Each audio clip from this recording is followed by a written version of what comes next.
having a 3-hour session for tonight.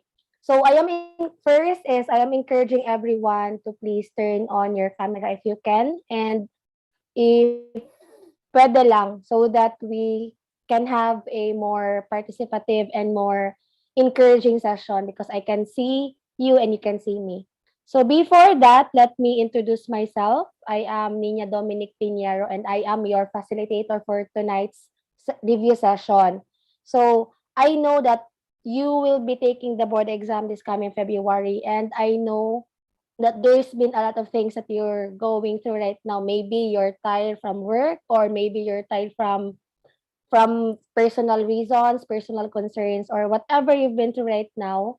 So what I am asking you to do tonight is, please be aware that you have this session for you to know and learn the things that we're gonna be discussing tonight. And I hope that if you have concerns, please let me know in the chat box, or you can raise it after I ask the plenary to raise your questions.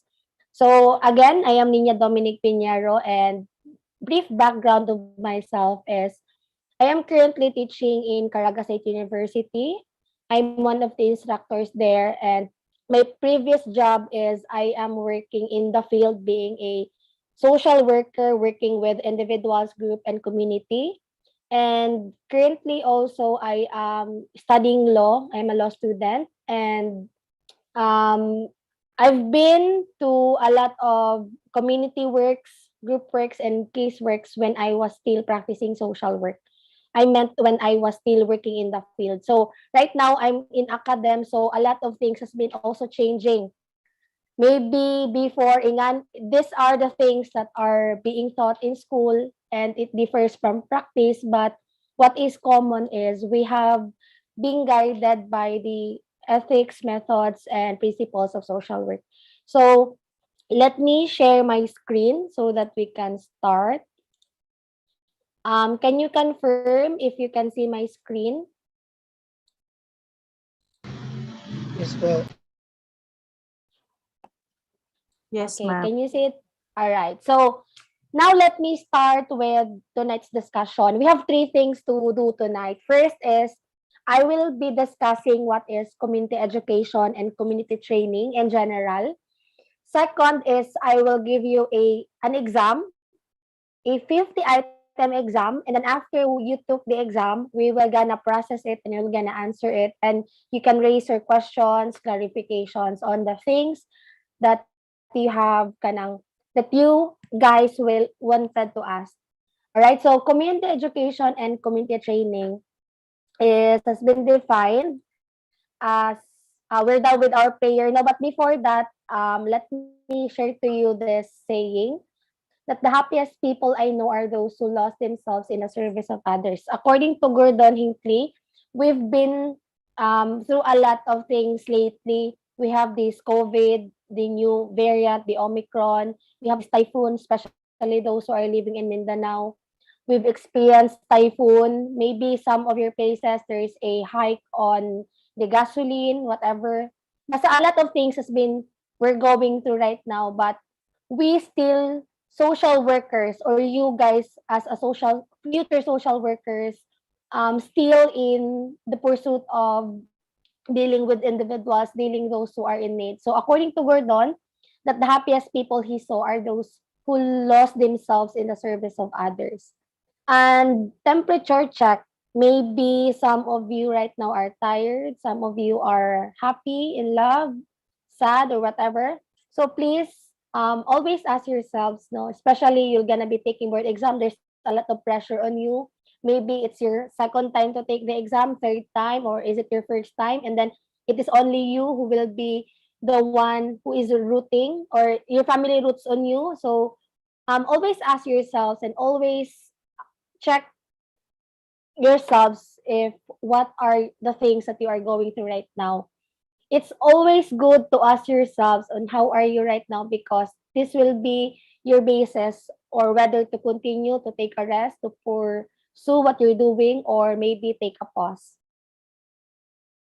And let me share to you a short story before I go on with the proper review.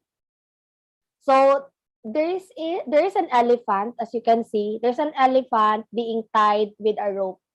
So if you can see, it's a small pole tied with a short or small rope with a big elephant.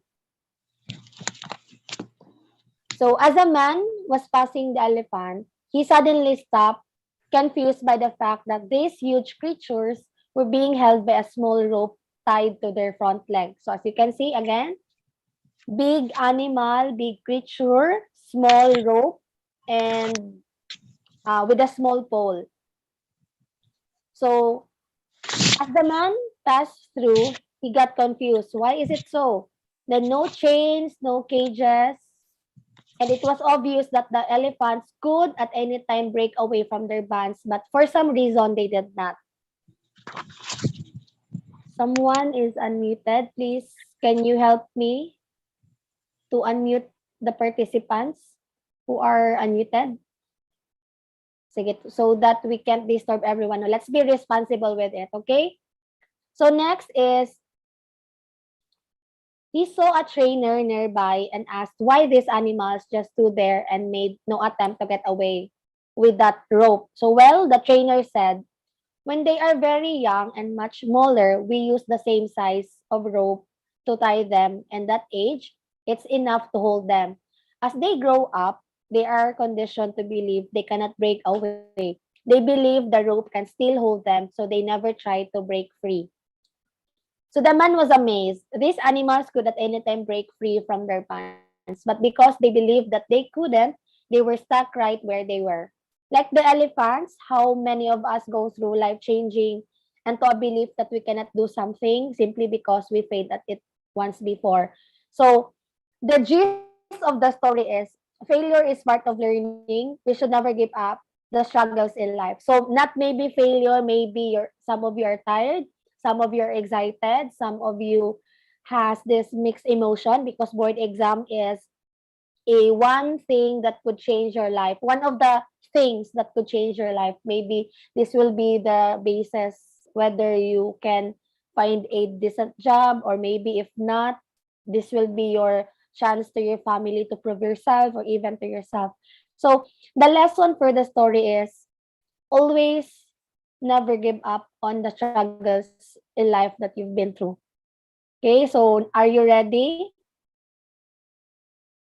Okay, so now let's start with what is community education.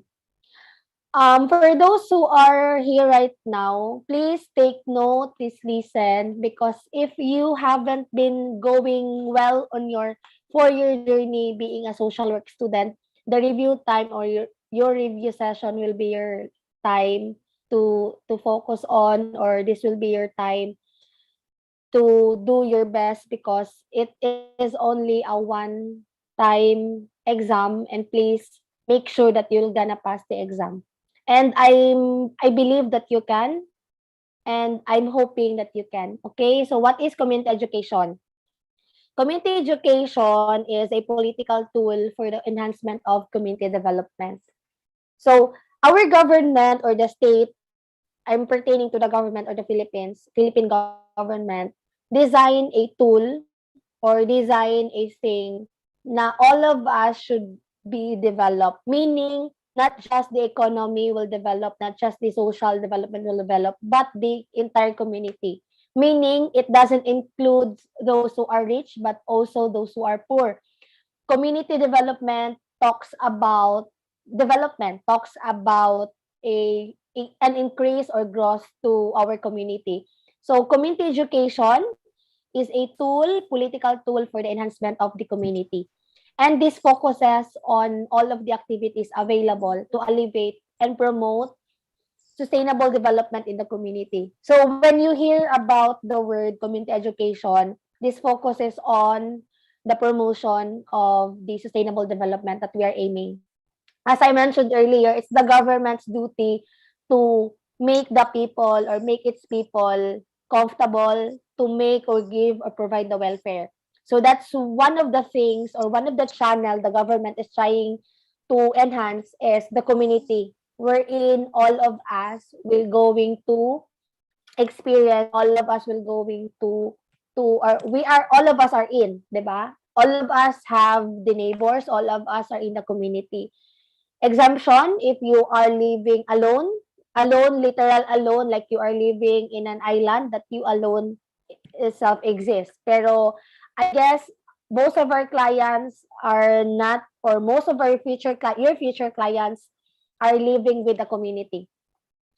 So community education, again, is not advocacy or preaching. I know you have already learned this when you took your social work, community development subject, community education, or because this is a review. Again, it's not an advocacy or preaching. We do not preach what we have believing on. We do not advocate for what we believe, but it is an examination of the issues which allow the community participants to make up on their own minds as to the best course of action. What we do being a social worker in the community is we do not educate them simply as to advocate. Example, I am an advocate the for human trafficking. It doesn't mean that I will be there and advocate for it. It should be the people who will going to realize that these are the things or these are the issues that is existing in their community. It's not the social worker or the community educator, or as we call it, as enabler. So if you will do community education, you are called enabler because you will enable the people there in the community to realize what are the existing issues, what are the best things or best course for them to go on so that those things will be addressed. Okay? And models of community education includes two major models. So we have these two things being believed in community education. First is the liberal model and liberating model. So what are the difference between the two? According to Brookfield, is one of the theories in community development wherein, according to him, liberal model is based on the premise that the community is a homogeneous entity, meaning all people are equal and free, and that they can be free and more enlightened when they are exposed to education.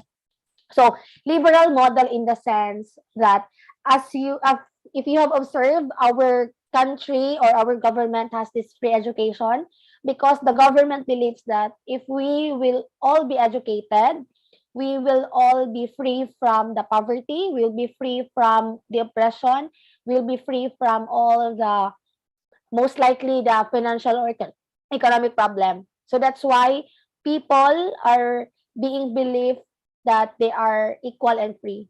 They are free to access education and they must be exposed to education.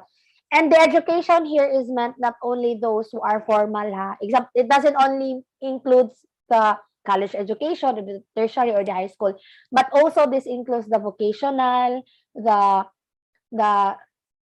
the monthly or the 3-day program, 4-day program. So what is meant here is education. Education wherein people will gonna be realizing what they need and what are the things that they need to do in order for them to address the problem. So on the other hand, it's the liberating model. So what is liberating model? It is based on the assumptions that structural injustices, meaning the injustices that we are suffering in our society, especially to our clients, exist because of the political, social, and economic spheres of the community. Meaning, if political, it doesn't only mean it talks about politicians. Political meaning it's our right to vote, right to give our ideologies in life, right to think about the things that we can go do for our community. And for social, meaning towards others, economic, meaning economy, if these things encounter problems, that's the time injustices come in. Meaning, if there are people who are deprived to exercise their right to vote, then there is injustices happening.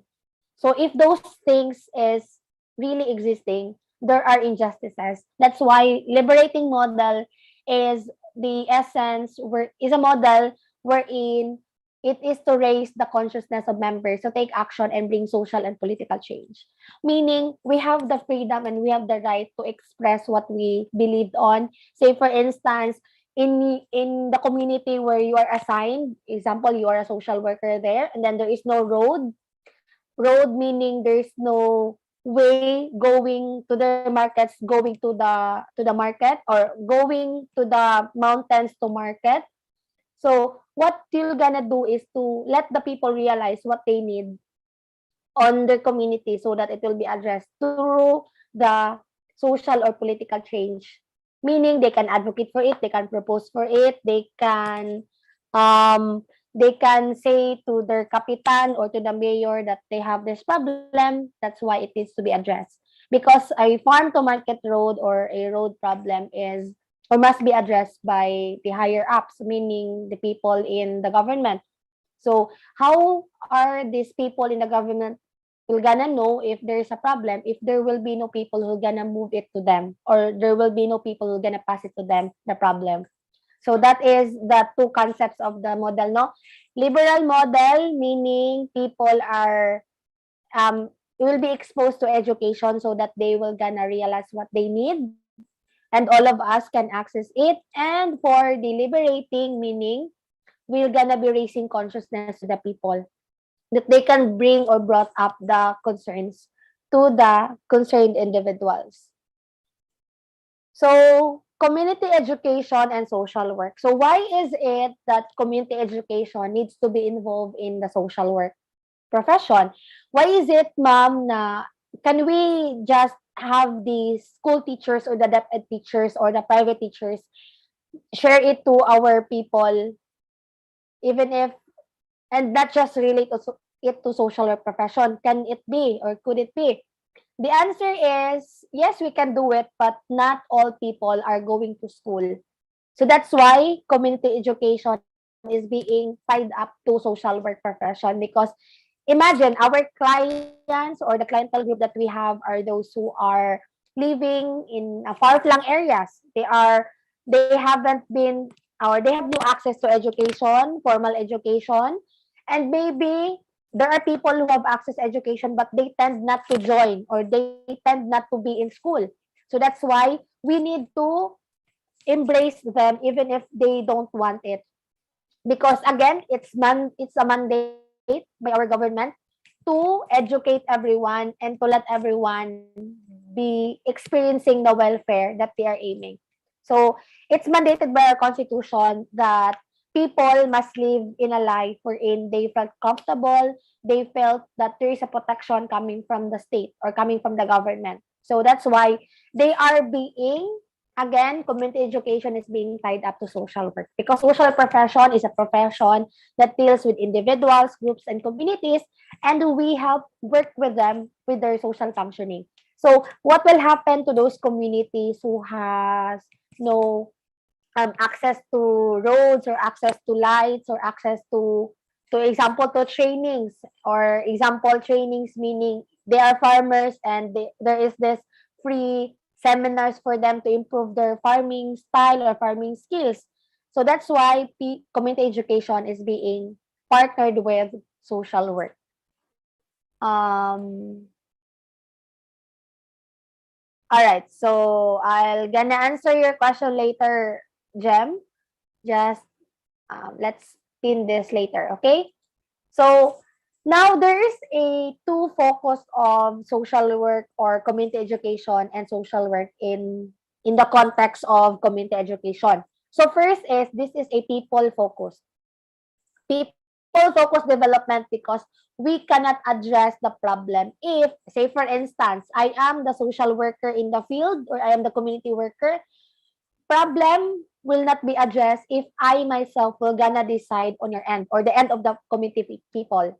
So it must be people should decide what they need to address to, or what they need or what they want in their community. And for another thing is community education is the heart of human development. Again, there will be no development, there will be no success, there will be no growth if community itself will not gonna be deciding for themselves. So again, you cannot do a project without letting the people decide first. And if you can do a project naman, however, it's not that successful because it should be the people who are gonna decide for themselves. That's why community education exists. It doesn't mean, again, it doesn't mean when you say community education that you're gonna educate them on how to vote, on how to propose a project, on how to talk for themselves or speak for themselves. But what is the concern of community education is to let the people realize what are the issues and what are the things that needs to be addressed, so that they're gonna be deciding on themselves, and then so that they will gonna be thinking what are the things that they need to do for them to experience or to have this community development that they are aiming, or that we are aiming. So we have the context of pedagogy and andragogy in the social profession. So, ma'am, why is this so being included? Because pedagogy is a thing wherein, di ba, when we teach people, it depends on how are we going to, I mean, it when we teach people, it depends on who the people are. Say, for instance, if I am working with group of community who are most likely blind, ay kanang PWD, I should depend my teaching on how am I going to deal with them. So it differs also when my community people are, example, lefties. It depends as well if the community people that I am dealing with are mostly educated or most likely not.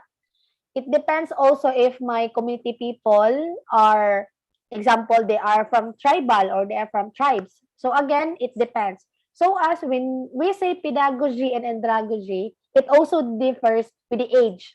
Meaning, we deal differently when we talk about, or when we talk to children, and we also differ, it also differs when we deal with adults. So pedagogy is a child-focused teaching approach, and andragogy is on the adult way or adult education.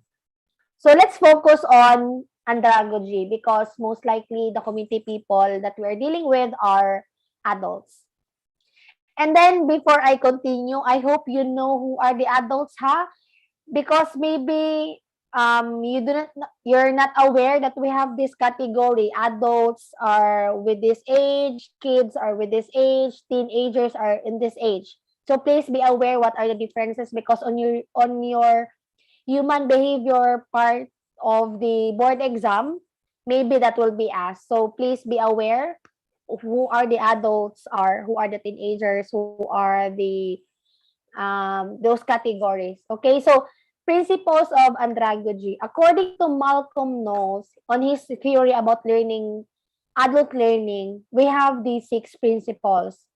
He believed that adults are autonomous and self-directed, that adults have accumulated a foundation, a life wherein it depends on the experience and knowledge that they have. Also, adults are goal-oriented.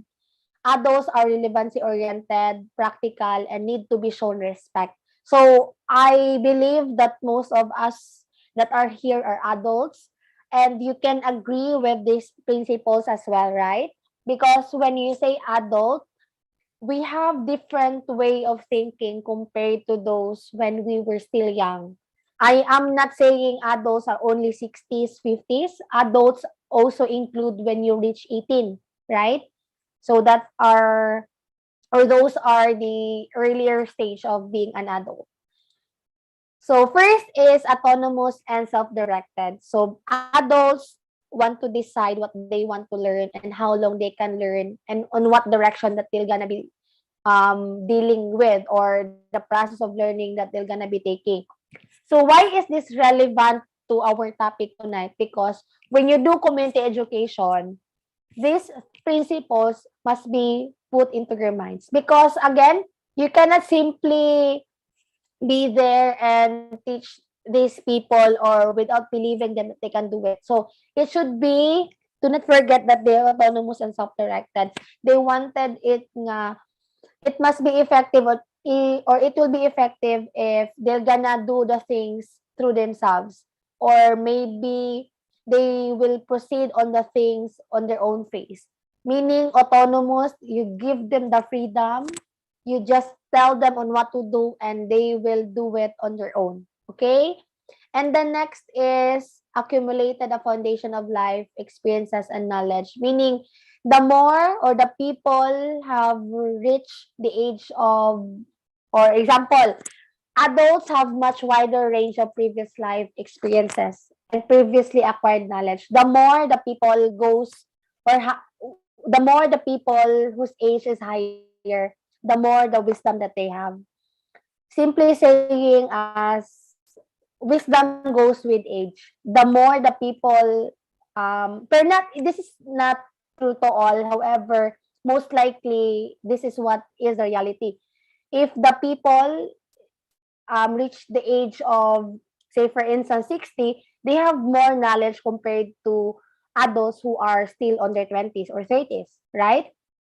So this includes educational background, work experiences, and family responsibilities. So these things must be asked when you do, or when you conduct community education.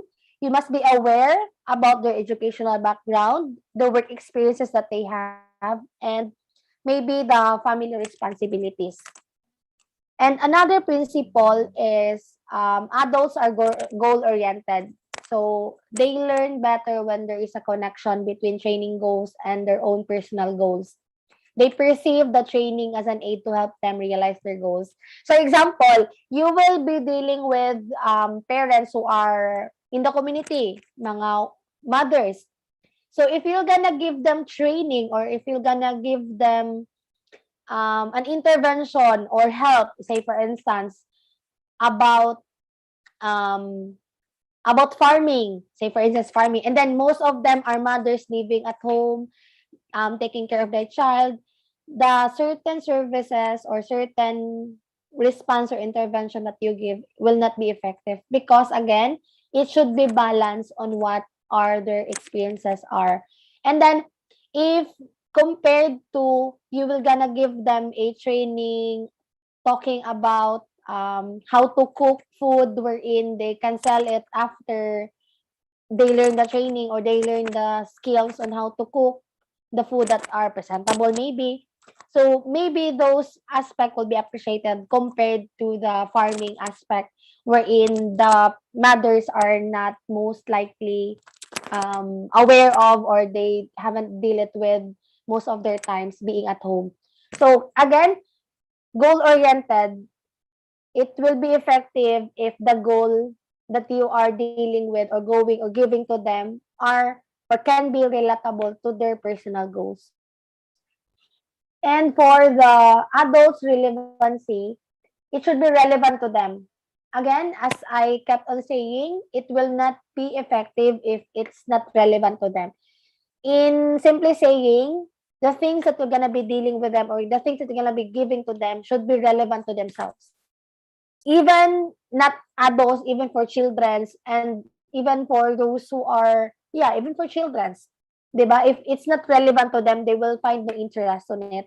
So it must be relevant to them and practical, because again, adults learn best through an active, not a passive process, and they are not interested in knowledge for its own sake, but they will be interested on immediate applicability.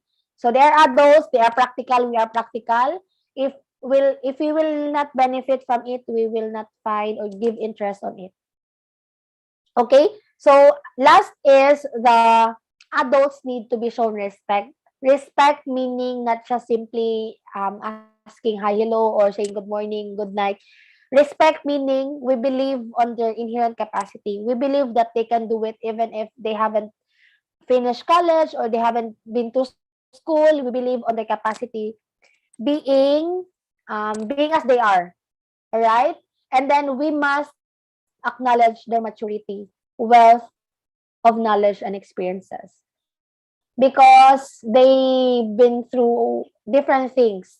So that's why those things must be acknowledged and those things must be appreciated in order for them to go on with the community education, or on the aspects that you are gonna be dealing with those people.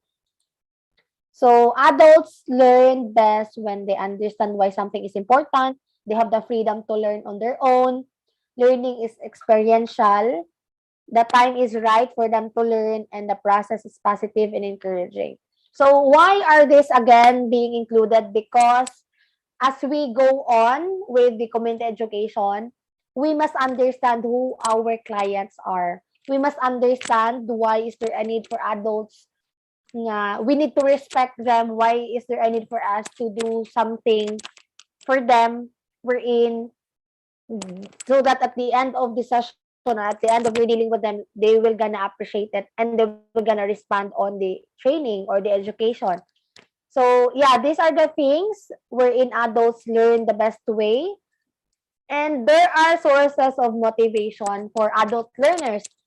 We differently deal with, di ba? We deal with adults but in a different ways. Meaning, again, as I have mentioned earlier, we deal differently when we deal with tribal people, we deal with community wherein they are in an institution, say for instance, they are persons with limited freedom or those people who are in prison. So we deal with them differently. That's why there are sources of motivation for adult learners. They will be learning through social relationship, meaning they will gonna be joining the meeting, the sessions. If they can make friends with the people there or they meet an old friend, a new friend, that will be one of the resources or one of the sources of their motivation. Or could be there is an external expectations wherein to comply with instructions from someone else or to fulfill the expectations or recommendations of someone with formal authority. Say, for instance, they are taught by their barangay kapitan to be there so that they can learn these things, or they can, their president in their purok or president in their organization told them to be there so that they will receive something from the session or from the training. So that could be one of the sources of their motivation why they are joining the session. And social welfare as well, when they felt that there is a benefit for them. And these things must be learned by the community educator or the one who enables them or the enabler, you as a social worker in the future, so that these things, or you will gonna understand your community people, or you're gonna understand why is there a lot of absences, or why is there a lot of attendance, or maybe you can realize or you can assess whether you're gonna continue the project or not, depending on the responses of the people. Because again, without the people, you cannot do the community education and community training. Also, another sources of motivation is personal advancement. They want to improve themselves, escape or stimulation, depending on their reasons. They could be bored, or they wanna find break from home, or cognitive interest, depending on their interest. So these are only the things being mentioned, but there are a lot of factors or a lot of sources. So steps on the process of facilitating our of a participatory community education. So now let's go on with on the time wherein we're gonna be facilitating a participatory community education. Meaning, you're done with the theory, you're now on the facilitation proper. So I'll make this fast. What time is it now? All right. So step by step process. First is, there are 4 key activities when we do community education. So ma'am, how these things being done? So first is we need to have the preparatory activities. Second, facilitating the actual conduct. Third, planning, and lastly, the evaluation. So what is in preparatory activities? Preparatory activities are the things wherein there is the assessment starts. You're gonna assess what are the needs. You're gonna identify the community needs, identify the issues and responses needed. So in understanding these things or in doing assessment needs, you need to understand the organizational needs. So who must be the people who will gonna be leading the group, or who will gonna be leading the community? Who must be the point person or the key person or the informant in the community? And also, you must understand that you have understood why is there a need for us to identify and understand the participants. So that is very important, or this is very important, because again, without the people, community education will not be happening. So also in assessing the needs, you must set the objectives together with the community people. It's not just only the worker, but it should be with the community people. And then lastly is formulating a training design. Ma'am, training design is, why is this included? Because again, when we ask for funding, excuse me, when we ask for funding, it's impossible without the training design. Training design, or another term for this, is proposal, or this is where you're gonna know what are the things needed, who are the responsible person, why or how much will gonna be it cost, or yeah, it depends on the need of the funding agency. Maybe it doesn't need funding, pero from time to time it needs, or most of the time it needs funding, or it needs money, it involves money, right? So also when you do the training design, or when you formulate the training design, you need to consider this five things. First is, training design could be done in a workshop. Say for instance, you are dealing with community people who are farmers. So the training design, or the people address their problems, they express their problems as they want a new new technique on how to improve their farming. So you as a community worker, you're gonna decide on what design are you gonna do. Is it through workshop ba?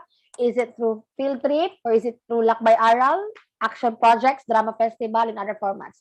It depends on you.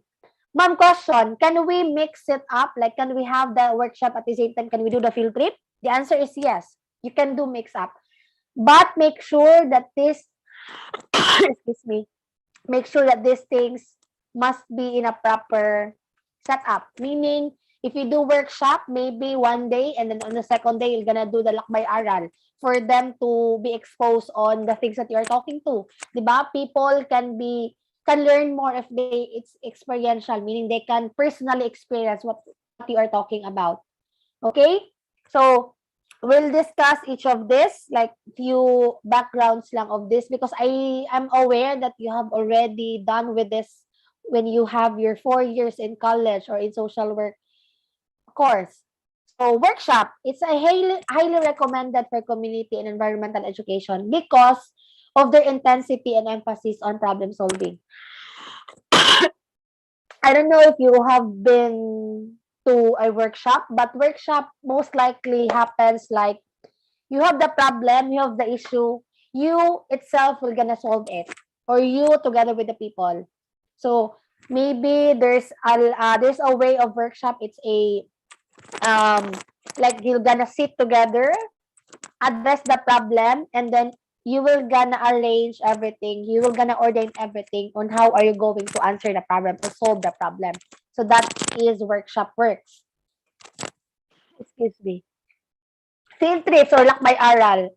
People learn best about the environment when they experience it directly. So field trips, like literal, when you talk about the machine, how to improve the farming or their farming skills, you're gonna let them be in the community or in the field, seeing those machines or the materials that you are talking about.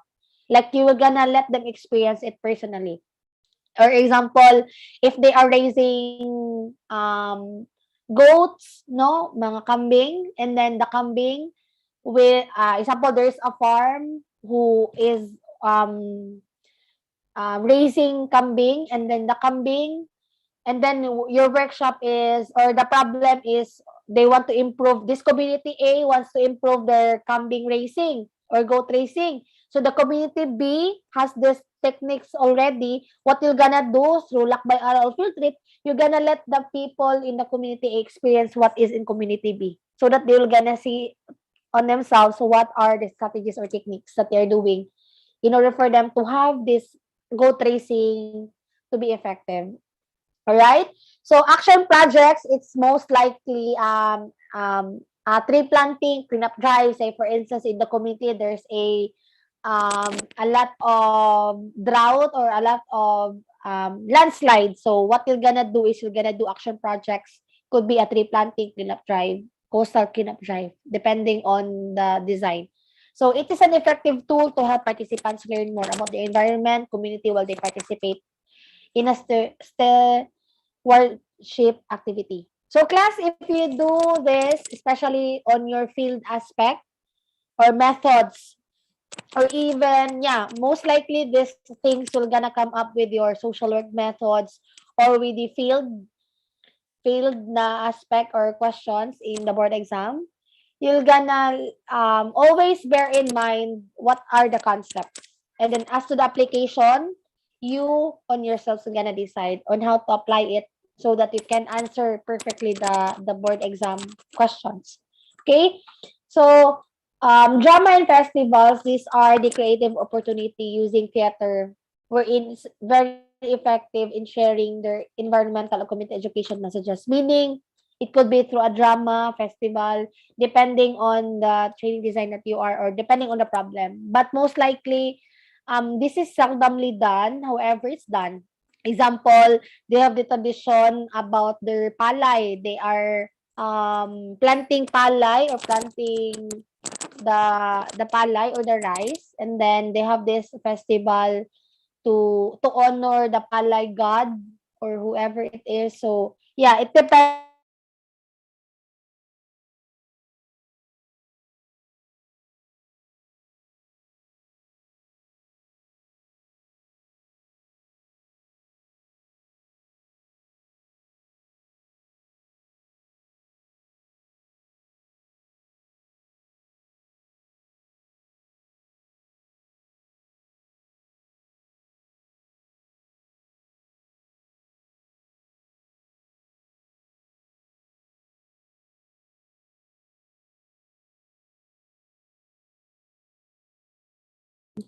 I'm sorry I was out. Okay. Can you see my screen now again? Hello, can you confirm? All Okay right, na po. sige. Yes po, Ma'am. ma'am. All right, thank you. All right, thank you. So, other formats again could be in a different way, depending on your imagination being a worker, depending on the problem again. So, where to start? We should start on the people's problem. We should start on the people's capacity. We should start on the people's desire to change. And then that's the time we can explore. But basically, those things are the common, or these things are the common being done when you do the community training design. Again, training design is for funding purposes. It is designed for you to be guided as a worker on what to do next. 'Di ba? When you do assessment, we do a lot of writings in social work. We do a lot of note taking. We do a lot of analyzing. It's not just we do the action, but also we do the paperworks. So when you choose the content on your training design, make sure that there is an awareness, knowledge, attitude, skills, and participation coming from the people itself. Do not forget that, okay? And for choosing a method, there are a lot of methods on how are we going to do the training design. So, di ba, again, training design could be workshop, could be lakbay aral, but there are inside of it pa so that we can do or conduct the method. So it could be nominal, case studies, so on. So I will discuss few of these things on the next slide. All right. So when you say nominal group technique, the purpose of this is to stimulate discussion about the problem. So meaning they were gonna be sitting on in a one setting. They were gonna discuss what is our problem. So this is our problem. They're gonna lay it down, and then now we now go on how are we gonna fix this or how can we fix this. So that is the nominal group technique. Meaning, usually this is being written by the facilitator or by the enabler, and then the people who will be sitting are most likely the community leaders. So the barangay kapitan, together with the purok leaders, the community leaders. All right? But it doesn't mean community people will not be there. They will be there through the community leader that they have chosen. So kumbaga, it coming from the community people, and then they have the leader. The leader will gonna sit with the community leaders, meaning the kapitan, the purok leaders, and all. I know you're aware who are these people are. And please be sensitive of these people. No, it doesn't mean they are not, it doesn't mean that they are just there for that certain reason, but they are there for us to be helped on the problems in the community. It doesn't mean that we need kapitan during elections, we need purok leaders during elections. We need them even if there is no election. Because there is the setting of our mind setting of our community people that okay, these people will exist only if elections. So please let's also teach them that these people exist not only during elections. Okay? And for case studies, I know we have a lot of this, especially in our casework and our group work.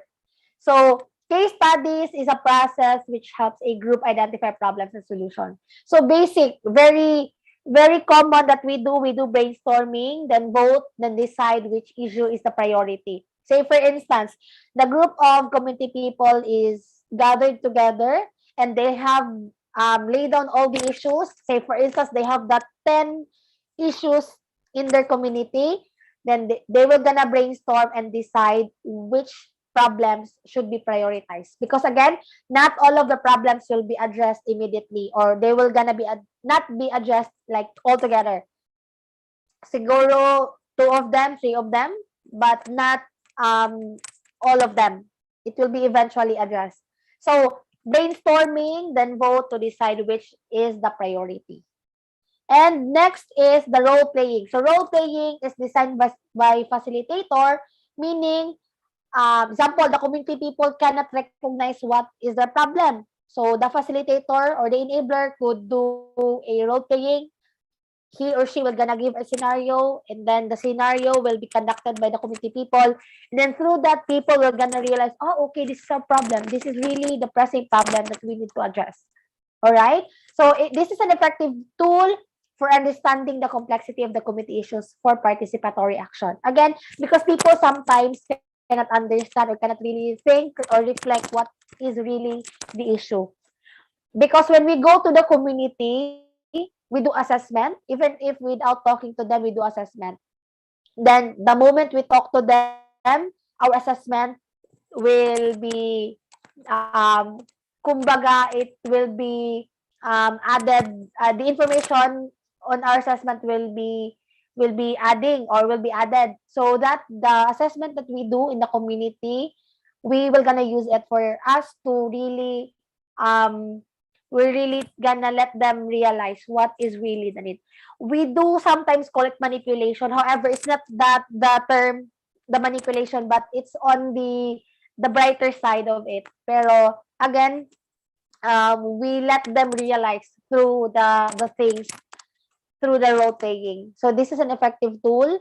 And environmental games could be through games and action activities. So usually team effort. I don't know if you're are you familiar with the groupings we do, and then after we do that, we through the team effort, they will gonna realize or establishes the maybe relationship, social relationship, and after that they will be open to themselves or open to others about the problems, about the issues that they have observed in the community. So this is a good method as well.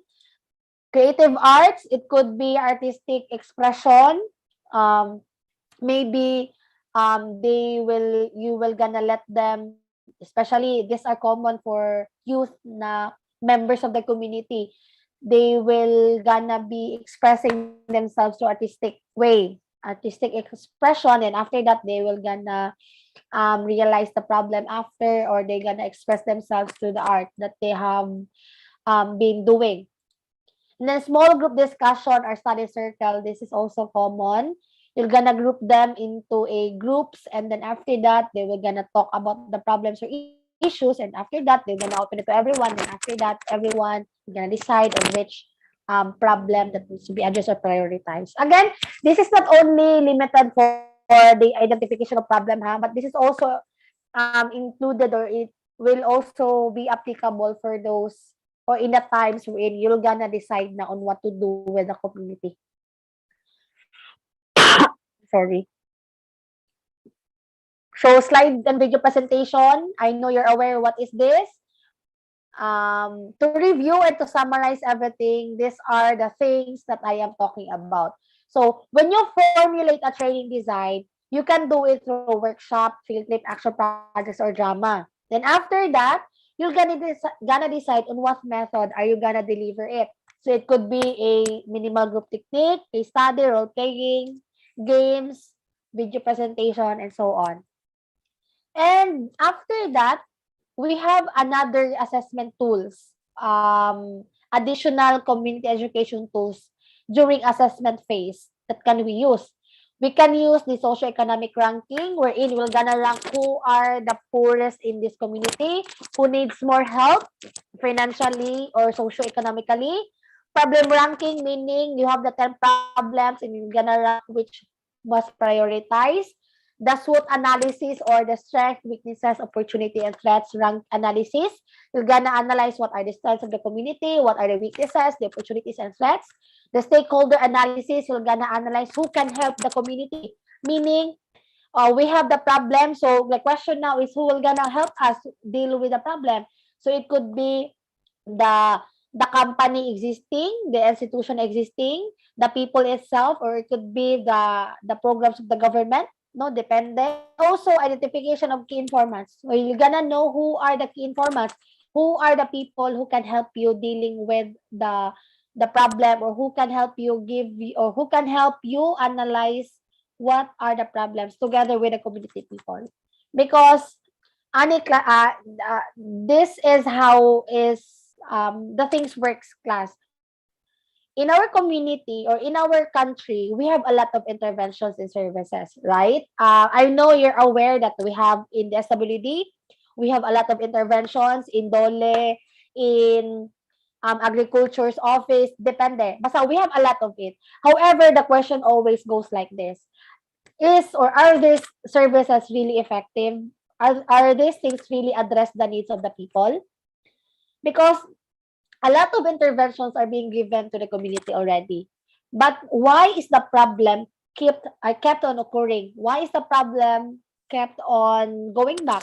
Because the reason for this is we give the wrong intervention to them because we have addressed the wrong problem. That's why community education is vital and important for us to have the effective way on assessing the problem, analyzing the problem, and we can have it, we can address it in the right way so that the intervention of the government, the intervention of the NGOs, the intervention of the private individuals will be effective. Okay, so that is the essence why there is a community education. Okay, so another thing is we have the problem web, seasonal calendar, circle lights, daily activities, circle. So these are the things that are important. Ma'am, can we use all of this? Sure, you can, but you have only limited time to do it. So maybe it depends on the problem. So if you analyze it when you there, when you assess, okay, this is the effective assessment tool or assessment pay we can use for the assessment phase. So we can apply this or we can apply those. So now we will go to the yeah, so we have a lot now. We have 16 on this profiling. Yeah, we do community profile, resource mapping. What are the resources of this community? What are the kumbaga? What are the strengths? Because we are strength based. We focus on the capacity of the people.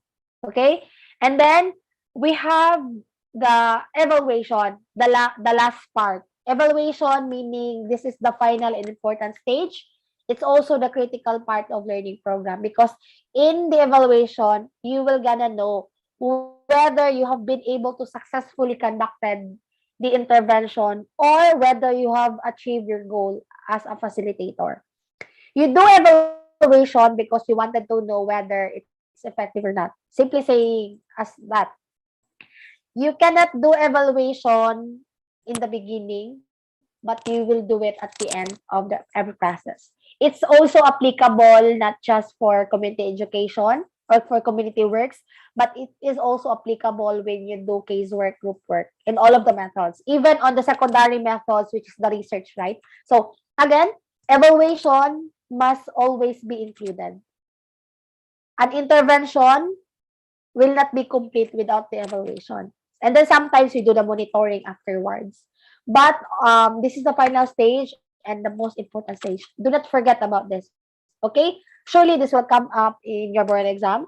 As per syllabus, as I have read it, community education is very, very, very timely. Because when the time I have read the syllabus, I can really see that there is this part wherein it talks about more evaluation. Because again, there's a lot of interventions being given already. There's a lot of interventions being receiving or being received by our community people. However, the question always is it really effective? Why is it kept on coming? Because again, maybe on the evaluation aspect, it's not being really openly given or stipulated. That's why, or and then evaluation is really important because this will be the basis whether to continue or to stop or to improve the intervention.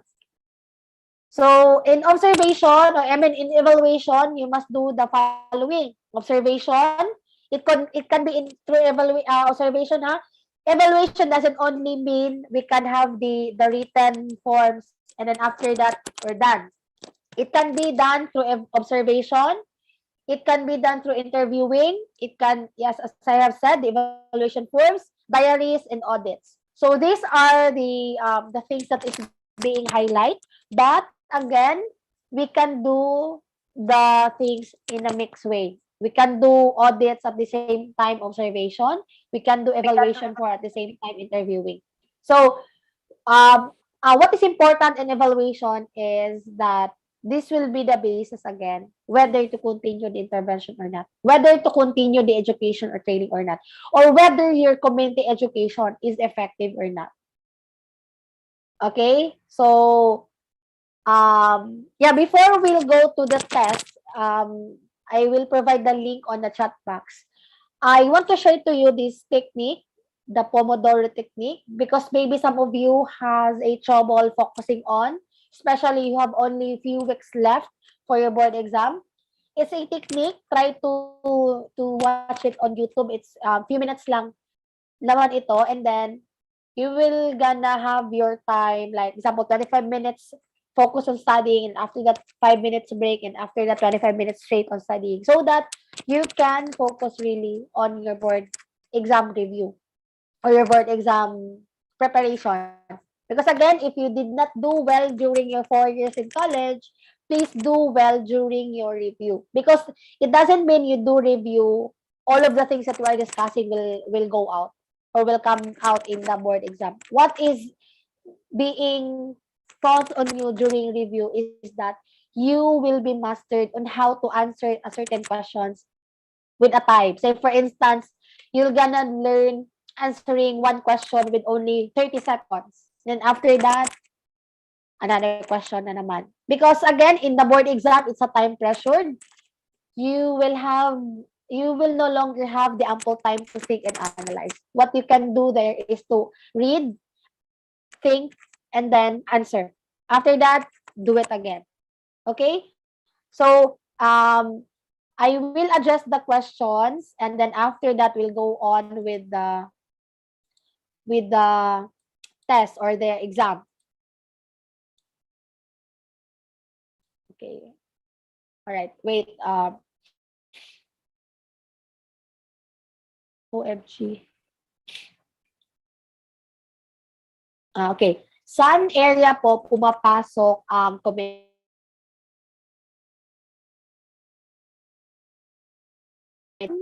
is together with the methods and then on the fields. Social work policies is more on technical aspect, meaning what is the policy that we have for PWD, what is the policy that we have for elderly, then we have what are the evolution of the social welfare in our country. And what is pa ba? Most likely the laws. But in community education, it goes with the methods of social work, the CO group work, and the casework, and also with the fields. Meaning it's more on the analysis. It's more on the field thing. Meaning field is what we do in practice, like what we do in actual. Okay? Um, um, paano po yung ano po yung kaibahan niya sa GA po? What do you mean by GA? Harold, can you further elaborate this? You can chat it in the chat box, ha? Sige. Difference of stakeholder analysis sa participatory appraisal. Alright, so stakeholder analysis is we will really think together with the community who will be the people who can help us with the intervention. Meaning, as I have mentioned earlier, if we have the problem on, example, the problem is we have this safety and security issues, meaning maraming rape cases, maraming pagnanakaw na nangyayari, something like that. So, we will gonna analyze who are the stakeholders, meaning who can help us with the intervention, who can help us in dealing with this.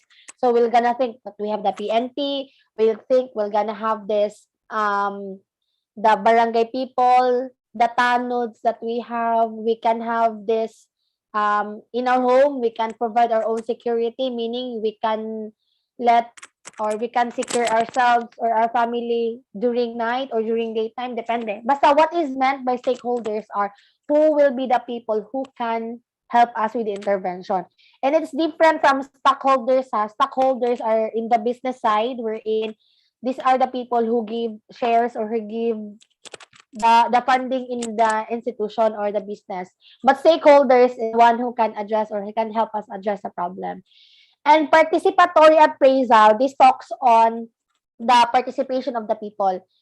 Who can, example, there's the safety and security problem. The participatory appraisal is who can be the one who can participate, meaning who will be there during the intervention or the problem. It could be the youth can be there, the tanod can be there, the people itself, or all of the community people will be there to help address the problem.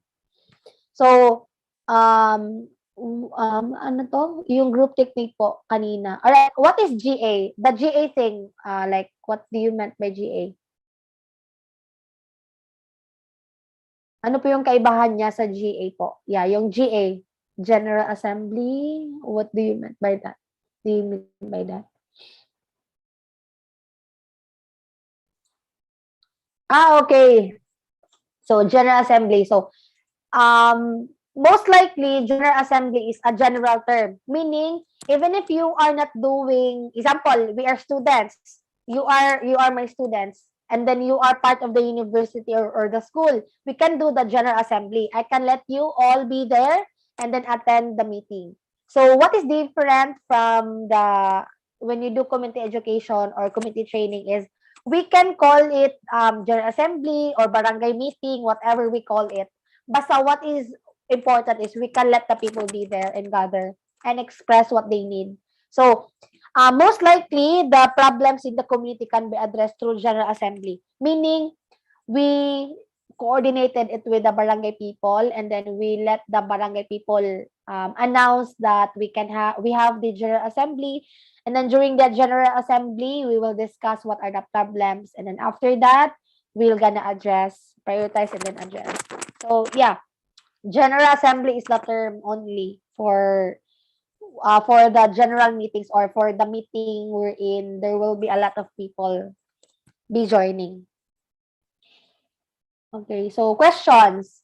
Like, ma'am, do we really need to have this community education? Why not try to start it directly? And then let's have the example. What I meant is the prioritization of problem. Why not prioritize the problem first, and then after we'll do the General Assembly? Can we do it? The answer is no. because in order for you to have, again, the reason lang for this is to have an effective intervention so that you will not be doing it again and again and again. Okay? You should follow the steps and must follow the steps. But ma'am, can we do it like, example, ma'am, people right now can't be gathered because of the COVID that is happening, because of the thing. We can't gather together. Can we do another option instead of gathering them together? Yeah, sure. We can do the profiling.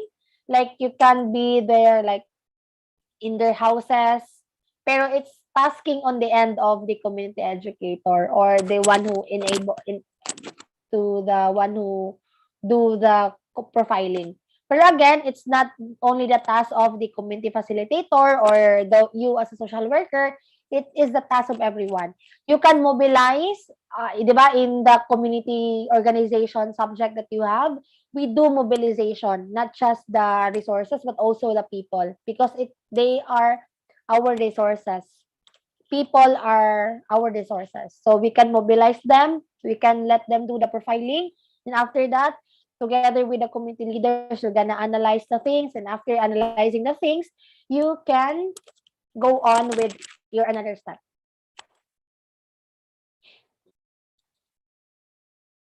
The questions, if you have.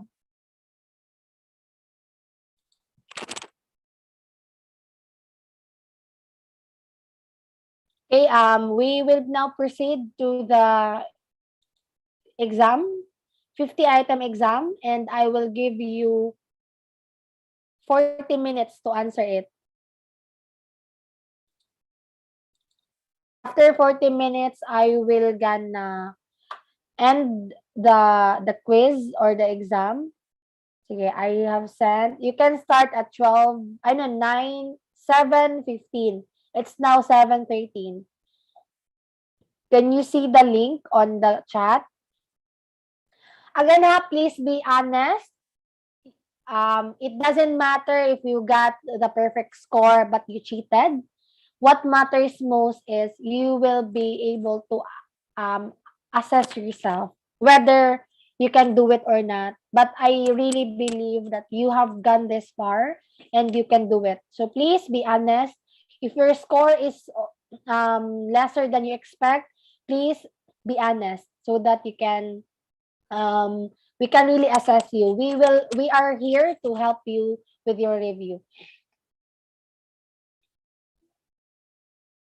Okay, so I will answer your sige. All right. Yeah, yeah. It needs permission because hang on. It needs permission. Okay, let me fix this, okay? 1 minute. Ano pa man.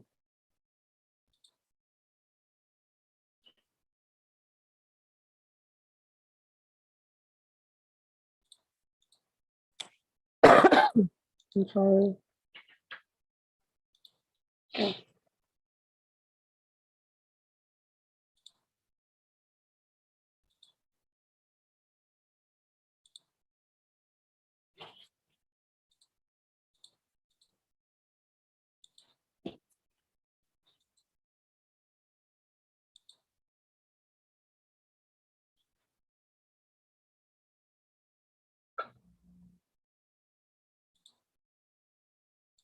Hang on.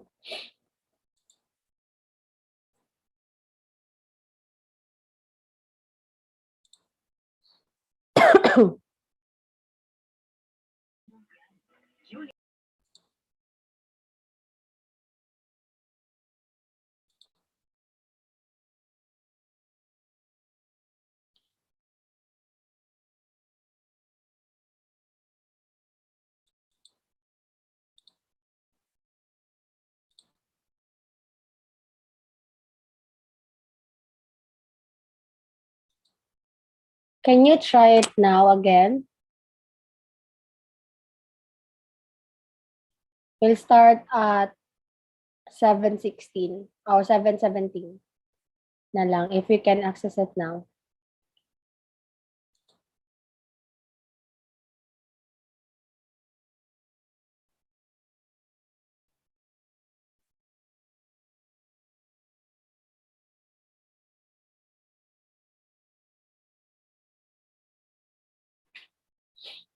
Can you access it now?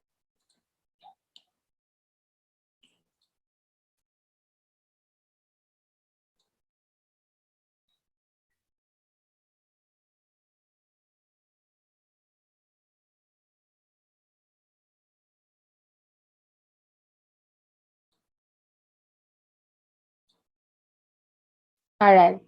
Okay na po. All right. So, start at 7:17. Then I will announce if you have 10 minutes more to answer. So 50 items, 40 minutes. Please be honest with yourselves, okay?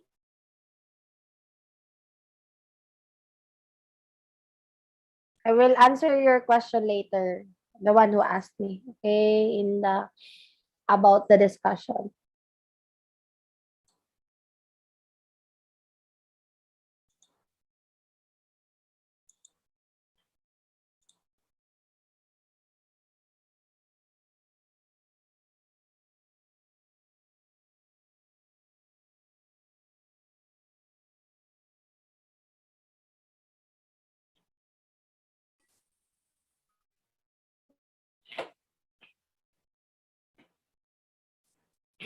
Okay, wait. Okay, wait.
Class, just give me a minute. I'm fixing it.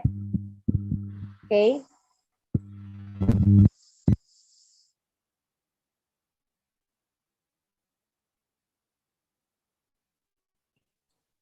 Class, just give me a minute, ha. I'm fixing it.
Class, I'm trying to fix the Google form. However, it's disrupted. I don't know why, but the quizzes are gone. Only one question left. First question lang ang natira. I don't know what happened. Hang on. I can do.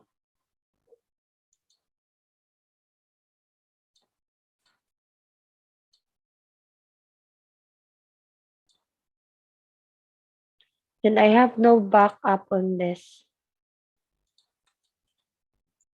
All right. So yeah, to move on, I will not give you the tomorrow na lang, di ba? We're gonna have until tomorrow naman for this. So tomorrow, instead of 50 items, I will give you the 100 na together with today's question. So right now, I will just read the question and then please answer me and listen with the question. Yeah, I cannot really go back or undo the thing. I don't know why. Have you checked before I start, Bachari? Charlie? Have you checked the questionnaire? Ano pong question, ma'am, yung sa exam? Yeah, sa exam? Ma'am, need permission rin po nakalagay. Alright. Sige, sige. I guess, I don't know what happened, but okay. So I'll try to fix this tonight and then I can give it to you tomorrow together with the other 50 questions. But now let's move on. Okay, so I will ask you a question and then we have the multiple choice questions. So you can guess, I know, not guess. You can provide me the answer, okay? So the social work helping process is essentially a what? Is it an educative process, a dole-out process, treatment method, or a problem-solving method? The social work helping process is essentially a educative process, dole-out process, treatment process, or a problem-solving process. Educative process, sige. Problem-solving method, okay. A, educative. So, most of you answer A and D. So, it's not just a treatment method and obviously not just a dole-out process. But we are now on the weighing of is it educative or problem-solving method. But the entire social work helping process is a problem-solving method. It's not just an educative process because we do not just educate them, but we also help them solve the problem. Okay, don't forget that. And then we will not use the word to help our client, but to work with our client in order for them to help themselves. Okay, so good for those who answers the problem solving method. And then for those who answer educative, you're closer to it, but again, the entire social work helping process is a problem-solving method. All right. Next question. The goal is change in power, relationship, and resources. What we use when our goal is to change and we want the power, relationship, and resources be happening. Is it through social action? A. B. Advocacy. C. Locality development. Or D. Synergy. What we do when our goal is to change in power, relationship, and resources. Is it through social action, advocacy, locality development, or synergy? Okay, some answers it's the social action, okay, most of you, locality development. Some of you, sige, most of your, some says advocacy. Okay, para hindi kayo matagalan, you can just type the letter, okay? Pero no problem. if you write the whole thing. All right. So the goal, when our goal is for a change in power, relationship, and resources, it's the social action. Because class, there is a difference when we say social action. There's a difference when we say advocacy. Social action is this this usually this usually involves the power relationship, meaning there's a power relation. Yeah, that's the right thing. We include or we want to exert something, so that is through power or through social action. We want thing to happen through a movement or through a change wherein there is a power control or power relation. And then when we say advocacy class, it's more on we advocate to them the thing, and then it depends on the people whether they will gonna listen or not. But unlike in social action, we really see the impact or the result. Okay? Also in advocacy naman and with the locality development. But the thing in social action is we exert power. Do not forget it. Ha? We exert power because not literal power of our rights, but also with the power that we have this capacity or the relation. That's why we can set the goal for a change through social action. So the answer here is social action. So another question. This approach uses the barangay structure to build the capacity of the grassroots people to engage in effective problem solving. So, this approach uses barangay structure. Do not be confused, ha? Listen to the keywords. This approach uses barangay structure to build the capacity of the grassroots people to engage in effective problem solving. When you say grassroots people, class, these are the people who are in the field, meaning these are the community people. So, what is the approach? First is people's participation, people's power, barangganic approach, or conscientization. Is it people's participation, people's power, letter B, letter C, barangganic approach, letter D, conscientization?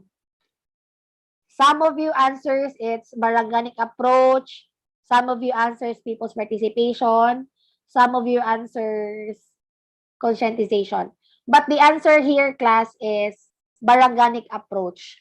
Why barangganic approach? Because again, listen to the keywords. It already says barangay structure. So most likely it's barangganic approach. Okay? We can say it's people's participation because maybe not all people in the community will participate.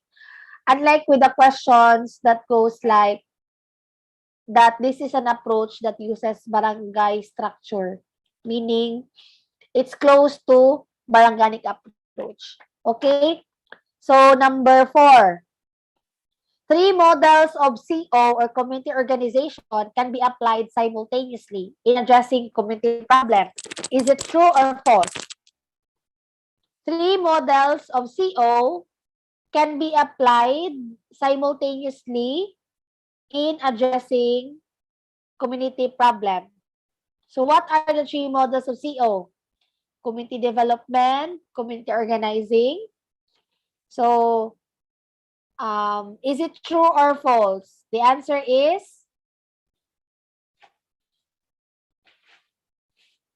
okay. The answer is true. We can do it. We can use it simultaneously. Okay. So some of you answers it's false. No. What is meant by the question is, can we use community development at the same time community organizing? The answer is yes. Of course we can. We do not limit with when you use community organizing, we will focus on community organizing. But we can do or we can use it simultaneously. Meaning, we can use this thing, then we can use this thing all together. Okay? So the answer is true. We can use it simultaneously. Okay. From the engagement up to the termination step, mark always check whether the given efforts are worthwhile. What is the most effective step? Planning, assessment, implementation, evaluation, or plan change? Again, I'm sorry I cannot share the questions on screen because again, my questions are being corrupted, but I promise to give this or fix this so that we can have it tomorrow. Or, ganito na lang. I will fix this tonight and then I will send it to Charlie, then so that Charlie can post it on your Google Classroom and then I will already incorporate the answers there. Okay? So that you can study and then after you study, you can raise your questions with clarifications tomorrow. Okay? I'm sorry again for the technical problem. Okay. So again, I will read the question. From the engagement up to the termination step, Mark, being the social worker, always check whether the given efforts are worthwhile. What is the most effective step? Planning, assessment, implementation, evaluation, or plan change? Sige, let us see your answers. Evaluation. How about the others? Are you still listening? Make your money also worthwhile, okay? You have paid for this and please also participate. Okay? So, some says it's assessment, evaluation, implementation. All right. Again, as what we have discussed earlier, evaluation is the most effective way on whether our effort is being worth it or not, or our effort is really effective. So the answer is evaluation. Okay, evaluation. Assessment, we can do this, however, simply doing assessment, like when we do assessment kasi class, this is what we do. We observe, we think, we ask, and then we write. And after that, we will only limit there. But when we do evaluation, we really see to it, or we really see whether it's really effective or not. Because we do, kumbaga, we really see if there's a return of investment. We really see, or we will really know if there's a return of the thing that we invest on. So that's why evaluation is important. Number 6, a conscious planned process by which people are assisted to improve the quality of their lives, mobilizing their resources and helping them to interact with the environment. All right, so I'm gonna retract the question. There is a conscious planned process by the people which are being assisted to improve the quality of their lives by mobilizing the resources and helping them interact with the environment. So what is the process? Is it integration, development, socialization, or environmental approach? Again, the question is, there is a conscious planned process by the people who desires to improve themselves through mobilization of the resources and helping themselves. So what is the process? Is it integration, development, socialization, or environmental approach? Again, there is a conscious plan of the people. They have the plan already because they want to improve themselves. Then, they mobilize the lives of the people. Okay, ikaw, since you are knowledgeable about this, help us. Ikaw, because you can do this, help us. So, what is the process? Is it integration, development, socialization, or environmental approach? Okay, some of you answers development, some of you answers integration. All right, so environmental approach, integration. Are you sure with this? Are you sure? Again, there is a conscious effort, conscious plan, conscious process, and then they interact with others because they want to mobilize the people or they have mobilized the people. Nag-mobilize sila ng mga tao for them to have the improvement. They interact with the other people. They let the people together with them improve themselves. So, when you say kasi class integration, they integrate what is the resources together with the people. And when you say development, there's an increase or improvement.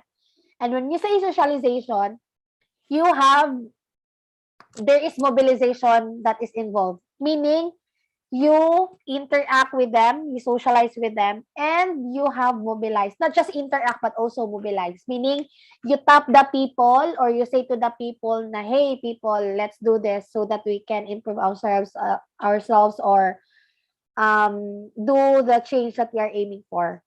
And when you say environmental approach, most likely this is applicable to CO, applicable to casework wherein we do the environmental scanning, we see what is in the environment of our client, meaning the one client, suppose a casework or the family. So you have changed your answer to socialization. Okay, the keyword here is the mobilization class. When you see mobilizing the resources and helping them interact with the environment.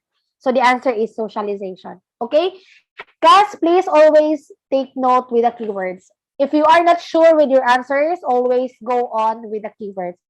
But if you are certain with your answers, then never mind the keywords. Okay? Or even, because we have this different way of learning things. It could be mnemonic.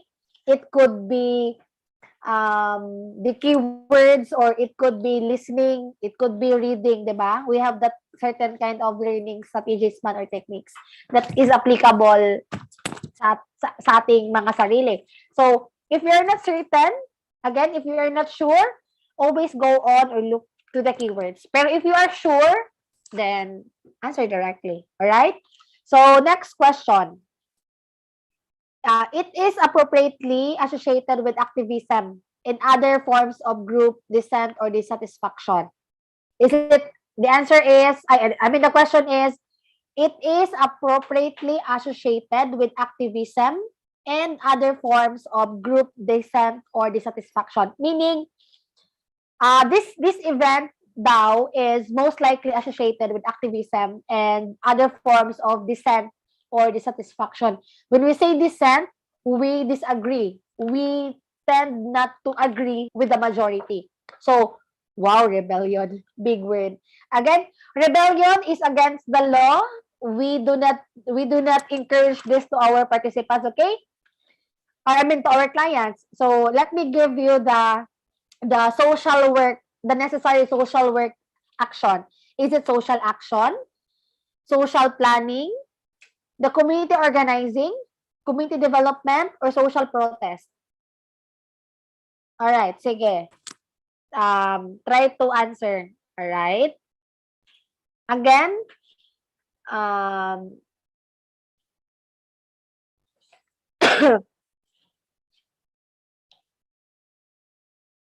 revolution as well. We do not encourage this to our community people, ha? What we encourage is the positive way on how to relay the things. All right?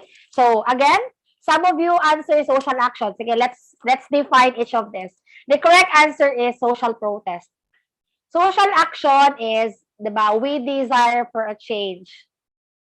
And this involves like, we want to have road in our place. That's why we propose it. That is social action is. We don't have bridge over the other side. That's why we propose it, and then we have the bridge in the other side. What is social planning is, we don't have the houses here. Example, we are living in an urban area. We will propose, or we will include it in our plan to have housing projects here. So that is social planning.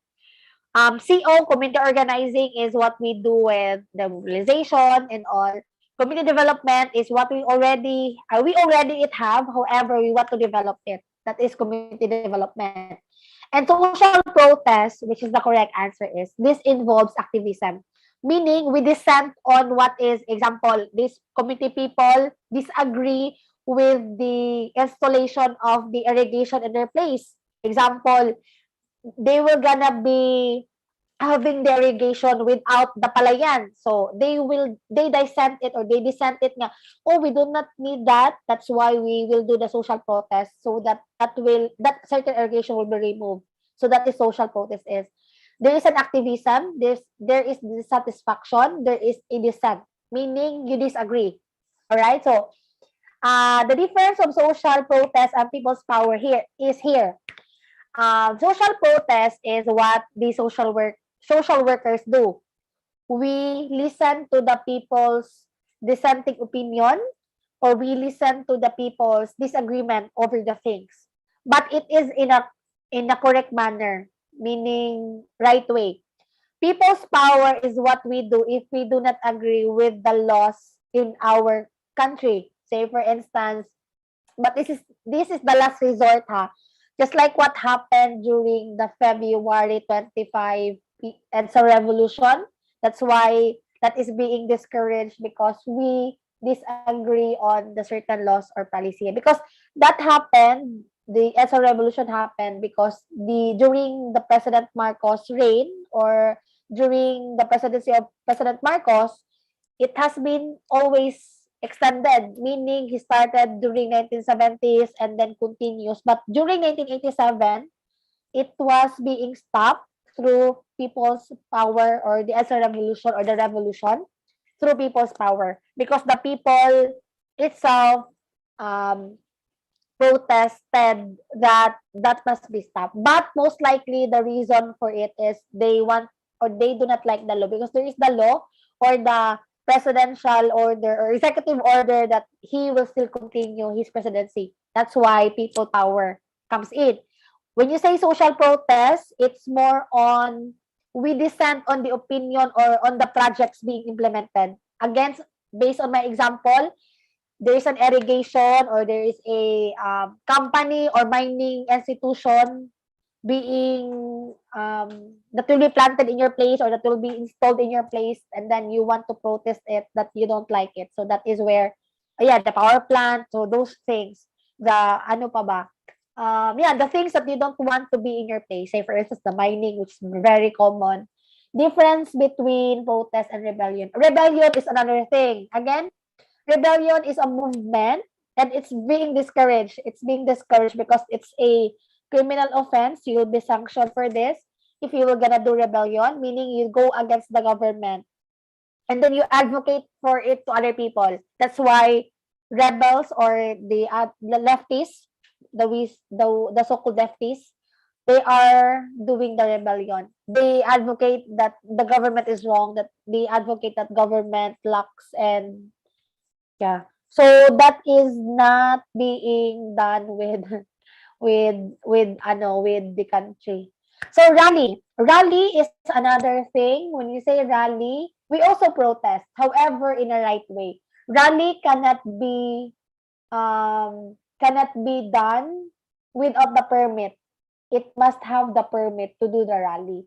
Unlike in social protest classes, we do this because in a right way. Like, we have the social workers or community workers assessing, or assisting the community people, and then file it to the proper authority. Rally is, say for instance, you will ask permit for this. Say for instance, you are working with a low salary, you are working under, example, mga teachers or nurses, they do rally because they want to have the increase in their salaries. So it's being done. However, there's a difference with protest, because a protest is you do not like what is really happening, or you do not want what is being done. However, in rally, you are not satisfied. At the same time, you want change. So again, these things are the different venues on how are we going um to deliver or to have the change that we desire. So this is a different thing. If you have watched the recent movie on Netflix, the Don't Look Up, I don't know if you're familiar with it.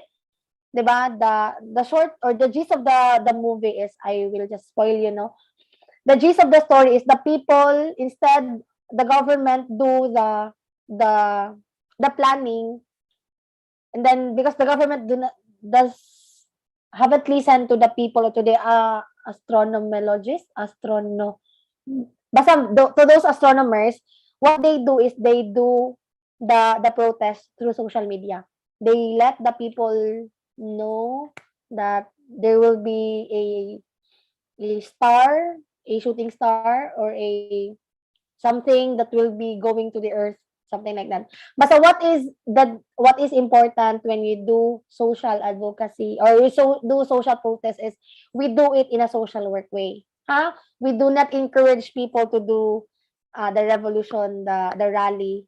If this is ano naman, the rally is possible. However, they must ask for permission.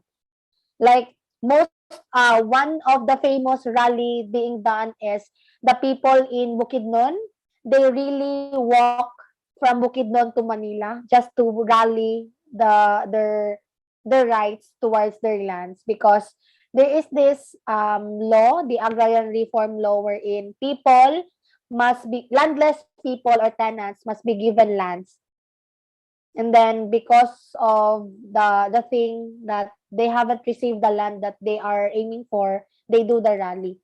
And then they spend like weeks, almost months, I guess over months, just to do the rally, and there are people who died because of that. Okay, so let's move on. IP rally for their ancestral domain. Yeah, they do it. Yeah, the people in Bukidnon, I guess most of them are IPs. Yeah, so there's a lot of things really happening in the social work profession. So I hope you'll do well on your board exam so that you can be part of the profession and be part of those people who works with these IPs, these people who are doing movement. Okay, so now let's proceed. All right, so this is very common, no? A social worker who promise a squatter family that they will not be relocated may be guilty of what?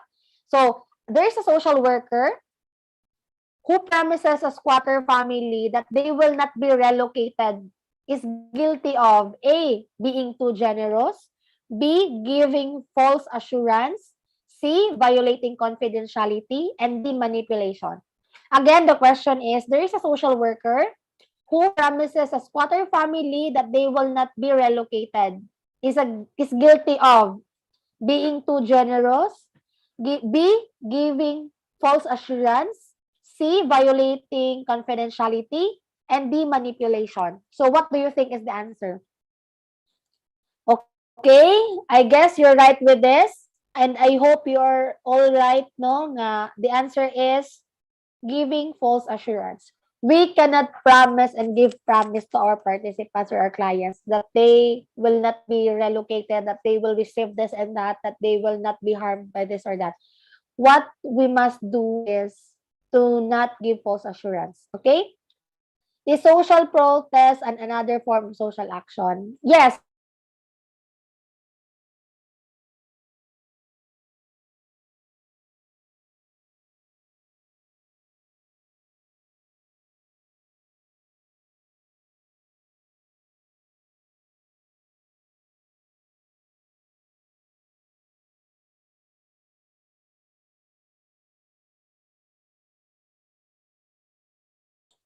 Okay, so the answer is you are right.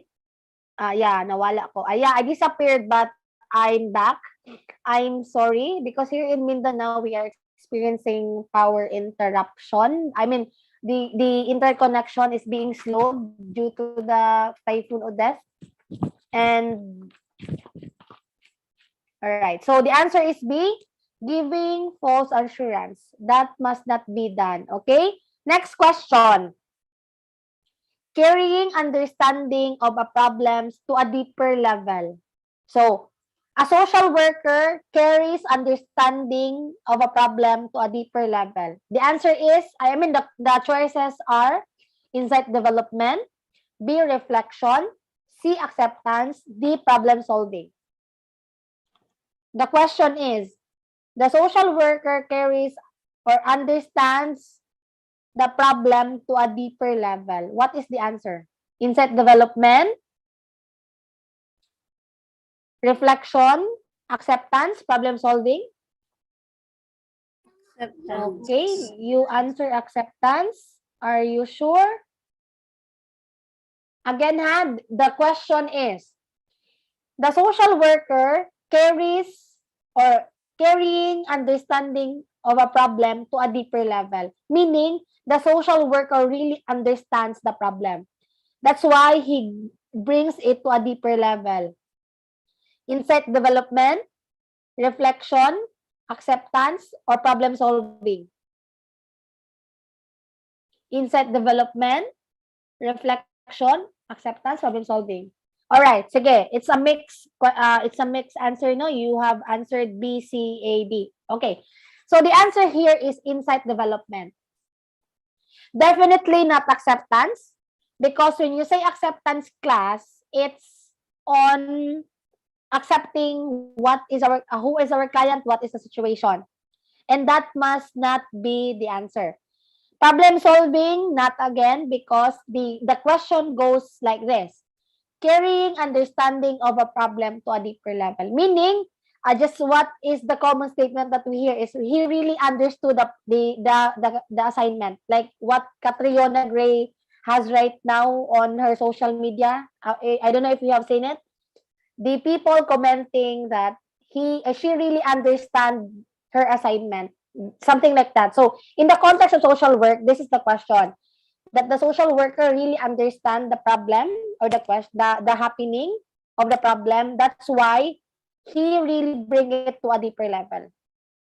Yeah, so yeah, that's the professional insight, or like the social worker's insight was really developed, because sometimes because we have a lot of problems being encountered, we have a lot of cases handled. Sometimes we tend to forget that we need to have this insight development in order for us to understand our client. And then that is the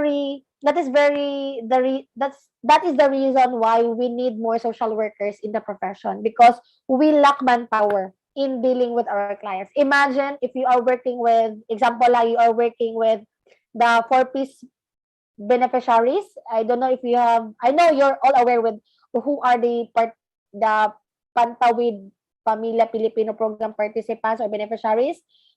One social worker is equal to 700 caseloads, or 700 families to be exact, or 1,000 pa yung iba. Others have 400, 500. So imagine the intensity of the problem being handled by the social worker. So always think that we need to have this insight development, that even we have a lot of clients or we have a lot of cases handled, we always need to have this insight development. We need to develop so that we have the better understanding of our clients' problem, so that we can help them answer the problem. Again, ang purpose, para hindi babalik-balik ang problema, so that the problem will never come again and again and again. Okay? So, another question. Yeah. The least unsuitable method in solving community problems. All right, so this is usually this is the questions that are tricky. One of the questions is the least unsuitable method in solving community problems. So that is the keyword, ha? Least unsuitable. A, social planning. B, social action. C, CD, community development. D, CO or community organizing, and E, none of the above. The question is, ano daw ang pinaka-least unsuitable or pinaka-hindi nababagay na method in solving the community problems? Is it social planning? Social action ba daw?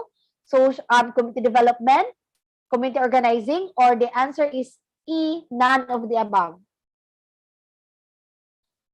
Sige. Try to answer your to everyone, ha, not just to PM me, so that everyone can see your answer. Okay? Sige, try to answer. Again, I'll repeat the question. Ano daw ang pinaka-least unsuitable? Meaning, hindi nababagay. Ano ang pinaka-least na hindi nababagay in solving community problems? Is it social planning ba daw? Social action? Again, social planning, social action, CD, CO, or none of the above? Sige, let me read your answer. Some of you are right. Okay, very good for those who got it. And for those who did not, okay. So yeah, the answer is none of the above, because all of these are suitable. there is no such thing as, okay, hindi bagay yung ano dito because this is the only applicable. Again, we can use simultaneously the methods in our in solving the problem. Okay? Yes, very good. All are suitable. All are applicable. Okay? Sige. I mentioned earlier that this is the way tricky answers or tricky questions being addressed or being asked. So please be aware with the all of the above, none of the above, either A or C, B or D. Okay? Sige. Another question. All right. The least inappropriate model, again ha, method is different from model. Okay? So, the least inappropriate model that views that people as participants and recipients of the services and programs. All right, so the question is, the least inappropriate model that views that people as participants and recipients of the services and programs. The choices are social planning, social action, locality development, CD, all of the above. Again, this is the least least inappropriate model that views the people as participants and recipients of the services and programs. The choices are social planning, social action, locality development, CD, all of the above. All are suitable. Okay, no answers yet. Sige, again, ang question is, what, accordingly, this is the least inappropriate model that views that people as participants and recipients of the programs and services. Because again, we have the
hello? All right, sige. Let me hear or let me see your answers. Social planning, okay. Social planning.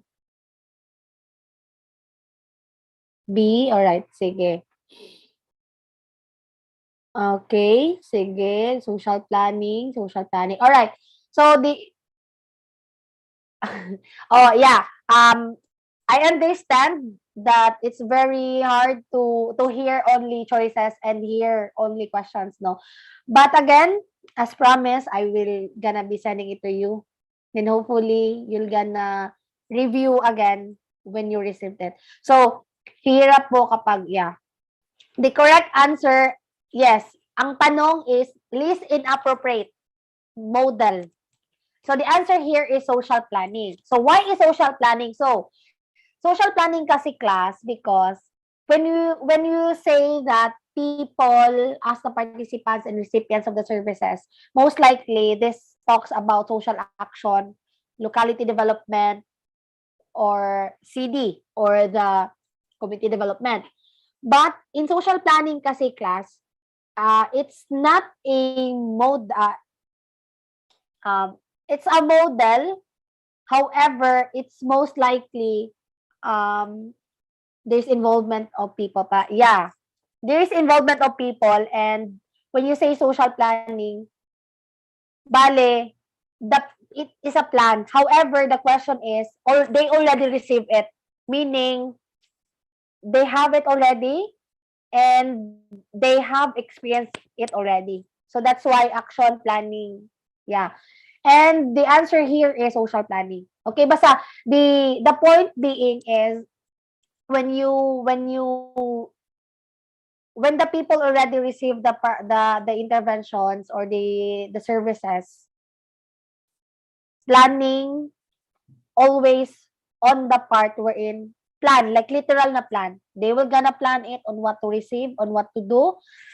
And then usually these are the I'm sorry, people who are the experts or the individuals who are knowledgeable enough to do the planning. But this involves people. Again, we cannot help without the idea or the experience of our people. Okay? Next question. Okay. Environmental manipulation is A. So what is environmental manipulation? A. Program in community development. B. Treatment approach in casework. C. Skills in group work. D. Program government in cleanliness. Okay, I have already mentioned this kanina, that environmental manipulation is, because when you hear the word environmental manipulation, what comes to your mind is like the literal environment, diba? But what is really the environmental manipulation in the context of social work? A. Program in community development. B. Treatment approach in casework. C. Skills in group work. D. Program of government in cleanliness. Okay, as I have said, it doesn't mean when you hear the word environmental manipulation, it talks about the environment. Like literal or like literal the environment. Huh? Because we have this jargons in social work that we social workers only knew. Okay, again, what is environmental manipulation? Program in CD, treatment approach in casework, skills in group work, or program of government in cleanliness? The answer is letter B, the treatment approach in casework. Because environmental manipulation is who are the people that surrounds our client or even our clients itself. Meaning, example, we have the client in casework and then we do the integration, example, survivor of rape, then we do integration. That's what we do the environmental manipulation. We educate the people who will be, that child will be reunited or will be integrated. Yung rape survivor, example, the rape survivor is a child or is a minor, and then he or she will be reintegrated together with her grandparents. So we will educate the grandparents. We will do the environmental manipulation that the child must be protected, or else you will be sanctioned for this, or you will be, ang tawag nito, you will be accountable for it. So yeah, that is environmental manipulation. And it does not mean the cleanliness or the environment, the clean environment, ha? Iba yon. Okay. So another question. People's growing awareness and recognition of themselves as a group is, again, it is the people's growing awareness and recognition of themselves as a group is A. Cohesiveness, B. Community consciousness, C. Oneness, D. Cooperativeness. Again, it is the people's growing awareness and recognition of themselves as a group. It is what we call A. Cohesiveness, community consciousness, oneness, or cooperativeness. Cohesiveness, community consciousness, oneness, or cooperativeness. Are you sure with your answers? Because no one got it right. Again, the question is, it is the people's growing awareness. That, meaning that they are aware. They are aware and they recognize of themselves that they are in a group or they are in a community. They are aware that they can do for their community, that they can do good to others. Okay, are you sure? A, cohesiveness. B, community consciousness. C, oneness. D, cooperativeness. Okay, I saw 2 people who got it right. 3 people. Right, so the answer is community consciousness. Ma'am, why is this so? Why not cooperativeness? Because this is close to your answer, no? I know that's why you answer letter D. Because I know, I guess there's a letter B area. Okay. Some of you answered it already. All right. So the answer is community consciousness because here the people are conscious that they can do good, that they can help their community, that they recognize themselves as part of the community. That is where community consciousness comes in. Meaning they are conscious, that they are aware that they are part of the community.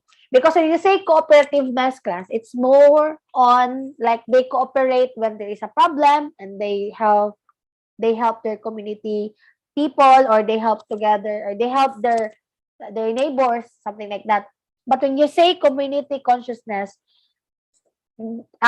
it comes from themselves, like it comes from within, or the people itself is aware that they have this and they recognize that they are part of the community. That's why community consciousness is the answer.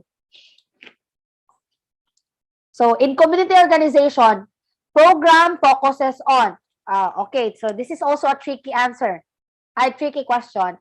In community organization, program focuses on A, group development, B, community development, C, community organization,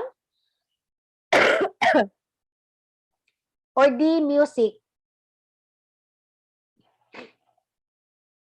In community organization, program focuses on community group development, B, community improvement,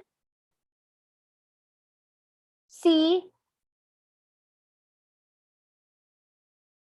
community development, and D, music.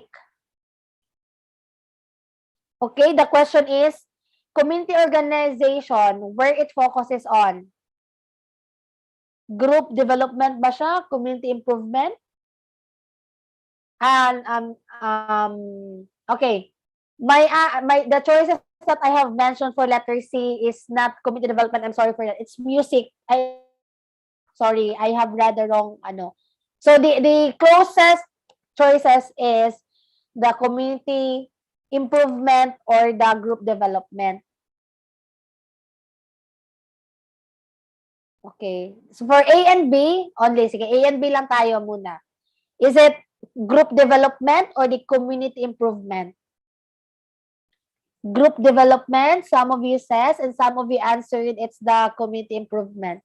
The answer is community improvement. We cannot say group development because this is a community development na aspect. So always think of this because this is a tricky question. Why? Because if ever the choices includes community development, the answer must be community development. However, it's not part of the choices. The choices only includes the group development and community development, which is the closest. The answer is community improvement. And then group development class again is not the answer because this is a community development na exam. Ano lang siya class? Sometimes we do not need to overthink the question. What we need to do is to open our eyes and open our minds on the questions being presented. Because during the board exam, all of the choices are correct. Most likely, all of it are correct. But the thing that you're gonna do is to think which is the best answer for the question. Okay? So the answer is community improvement. All right.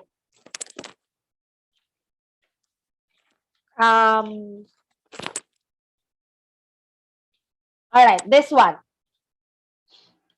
The method of enabling workers to perform their functions more effectively. Again, what is the method of enabling the workers to perform their functions more effectively? Is it supervision?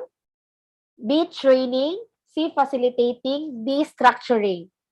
Again, what is the method of enabling workers to perform their functions more effectively? Is it supervision? Is it training? Is it facilitating? Or is it structuring? I saw that some of you answered training and facilitating, but most of you answered supervision. The answer is, you are right, it's supervision. And definitely not facilitating and structuring. But sa training, I know you got tricked by this because training is effective for the community people. Again, the question kasi is methods of enabling the workers, meaning us as the social workers or you as the community organizer in the future. That's why the most effective is the supervision. It's not the training because training will be effective to the community people.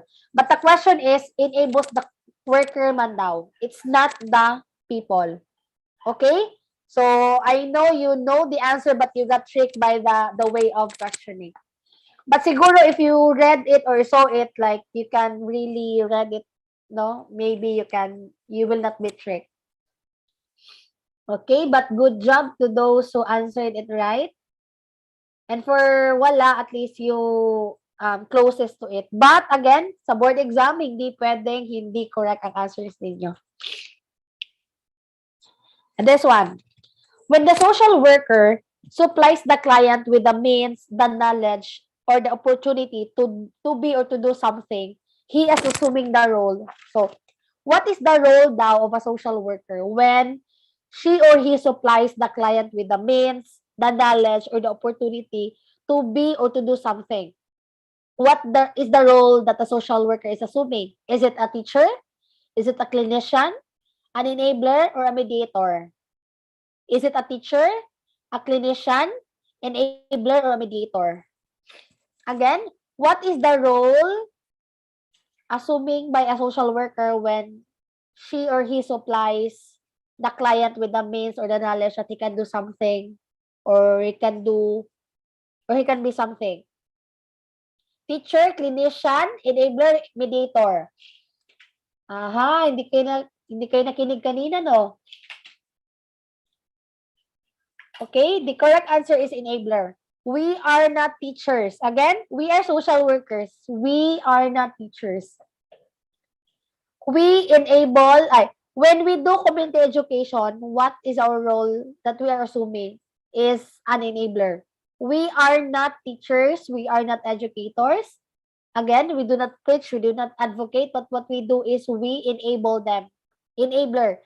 We let them do something that they can do for themselves, which is for the good or for the better. So the answer is enabler. You should know the difference of a teacher, enabler, clinician, because again, when the board examiners given the choices, all are correct. So choose the best answer. All right. So, okay, good job for those who got it.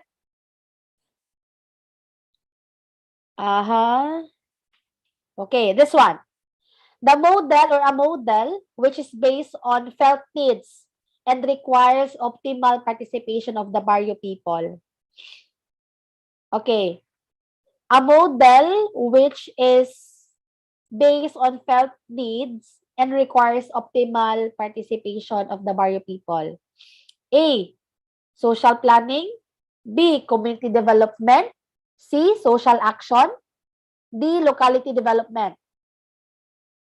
Oh, locality development. All right. So, are you sure with locality development? Again, a model which is based on felt needs and requires the optimal participation of barrio people. Meaning, it's a felt need, it comes from the people, and then it requires optimal participation, meaning it doesn't need that all the time people will be there. So, choices are social planning, community development, social action, and the locality development. Community development, social action, locality development, or letter A, social planning. All right. Yes, definitely. Community development is different from locality development because locality development pertains to the development in our LGUs, meaning most likely the local government units na mga projects. When you say community development, it comes from the people in the community. No, for me it's not. Who says that it's the same?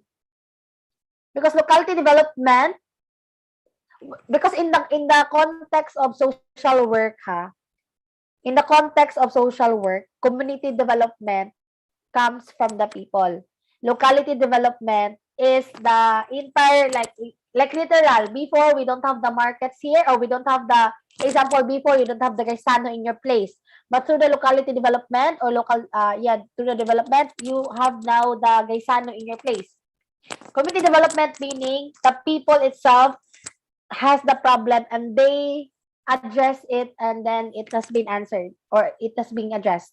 That is community development. Is a community development a model? It's a model, and then the method is community organizing.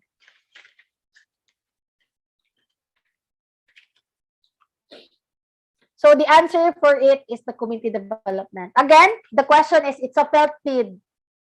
It's a felt need, meaning it comes from the people and then and requires optimal participation of the barrio people. Okay, so do not be tricked by this. Pero example, the choices is locality development. Ang nandyan, walang CO, walang CD, only example, social planning, locality development, and then all of the above. Then the answer most likely could be locality development. Sa mga literatures po kasi nakalagay community development sa term of locality development. But on the reference and on practice, and I believed also what we are, the term, because the jargon that we are using is community development talaga. To not confuse the CO process or to not confuse. So just na lang, I advise you to use one term for it, but pero on the choices that is being provided, example lang sa board exam, just use what is common to you. Pero example, if both, example lang, I will accept your explanation with this. If the choices are, both of it are there, and then there's an option of all of the are both, example, A and B. A is community development and B is locality development. And the letter D is A and B. You should answer A and B, A and B. But if you are not sure, like what I believe, it differs because again, community development talks about on the felt need of the people and it comes from them. While locality development is usually the improvement in the locality or the development in the locality. What is the question if model of CO, ma'am? All right. Pag model of CO, what are the models of CO? It could be social planning, social action, community development. Methods of social work are the CO, group work, and casework. Secondary method, it's the research. I hope you have reviewed that already. Okay. Clarence, can you provide me the okay. Can you provide me the reference? If you have, you can pin it to me. Okay, so that I can read and I can justify it to you tomorrow. But as far as I am concerned of, it's a different thing. What is the okay, objective or subjective? What do you mean by objective or subjective? The questions? Yeah. The questions are, it depends kasi. If it's on SWPP behavior, it's most likely objective. Okay. Sige. Um, I will go back on the locality development and community development, ha? It's on Telmali's book. All right, sige, I guess I missed it, or I'll just read it na lang again, and then I will let you know tomorrow. Okay, so I have two things to deal with you. First is the questions, and then second is the difference of locality and the CD. Pero thank you for raising this up, ha, because again, this is a healthy discussion, and it's being encouraged if you have confusions. Maybe we differ in understanding, but what is important is we have the same grounds or principles and footing in the profession. Okay, so objective, most likely this is being asked on your SWPP and behavior na part of the exam. But subjective siya on fields and on methods. Because again, situational kasi siya. So when you say situational, everything is objective talaga. Sometimes it's objective, especially when we use the ethics, 'di ba? The ano pa ba? Like the yeah, most likely the ethics, because again, it cannot be changed. Whether we like it or not, that is there and we cannot change it. Okay. Okay. Sige, thank you. Thank you for raising that, ha. Locality development, and that is new to me, to be honest. Okay. Or maybe I have read, I did not mind, no, when I read it. Pero okay. What time na ba? Okay, we have few more minutes. Okay, this one. The involvement of people in problem identification, planning their solution, and implementation of said solution is known as. All right, so the involvement of people in problem identification, planning their solution, and implementation of the said solution is known as letter A, people's participation. Very good. Si Melrose, she already answered me without hearing the choices, no? People's power, people's power or people's enhancement. All right. So, it's people's participation. It's the involvement of people. Again, impossible ang CO if the people are not involved. And then, if you are the worker there and you will not include the people, you are a god if you can do that, no? Because every CO process, it involves people. That's why it's called community people, because, or community organizing or community development, because it involves community. So very good. It's the involvement of people in the identification of the problem and how to address it. It's called people's participation. Okay. So how about this one? Hang on. A general role of a social worker is that A, the general role daw of a social worker, what is called? A social planner, direct provider of resources ba daw, facilitator, or change agent? What is the general role of a social worker? Social planner, direct provider of resources, facilitator, or change agent? Okay? Okay. Okay, very good. You got it right. So, it's the change agent.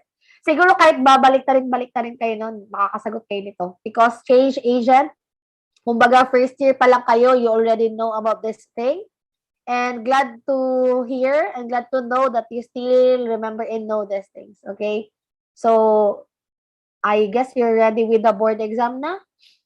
When is your board exam? Like exact date? February... sige daw. So that we can pray for you and include you in our prayers. Alright, 22. Oh, okay. Oh, bakit? Okay. 22, 24. And then, sakto, pag 25, holiday, you can take a rest, no? If you are working or if you are, because 25 is the People's Power or the EDSA Revolution. Okay. So, yeah, I hope you can do it. No? And then, please do not be afraid to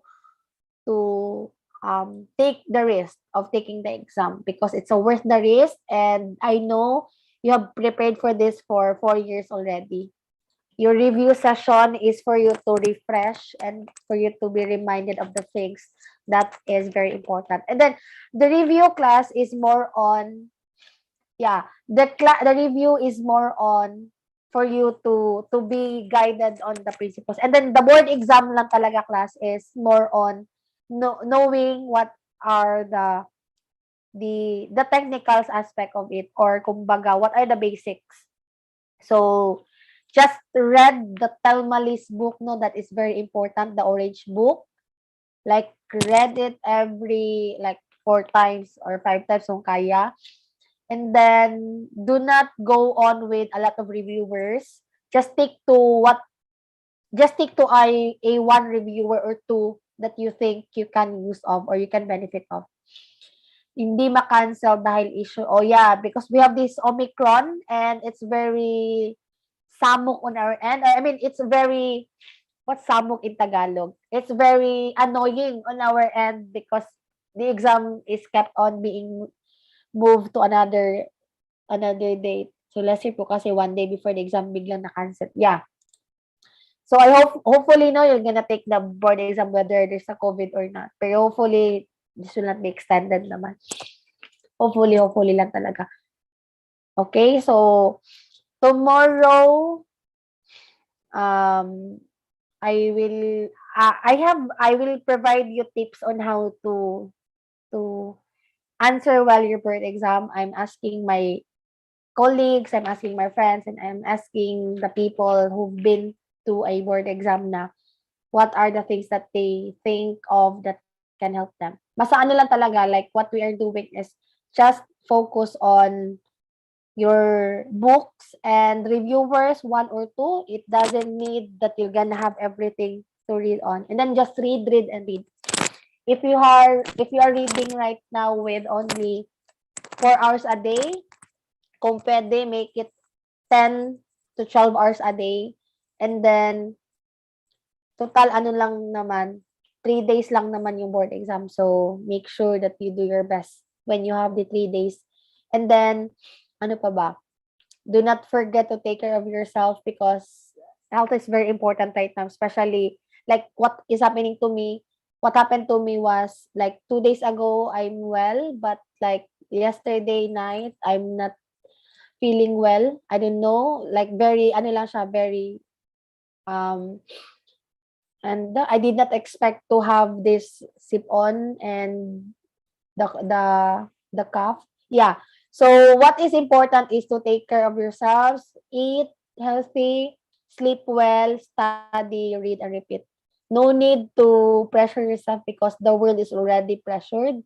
And what you need to do is to think well so that, and then always remember that this is for your future client and for your most important is for your future self. Just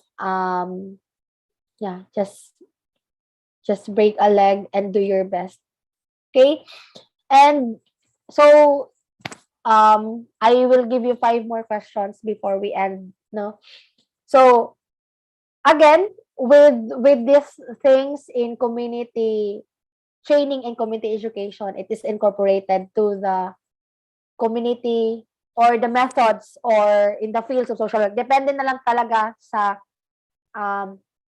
examiner. Pero again, example lang based on my experience, we have the board exam. I took the board exam last 2014. Then when we took the board exam, I'm expecting that all of the things that we've been during the review will go out or will come out. But imagine based on all of the questions that we have, only few come out.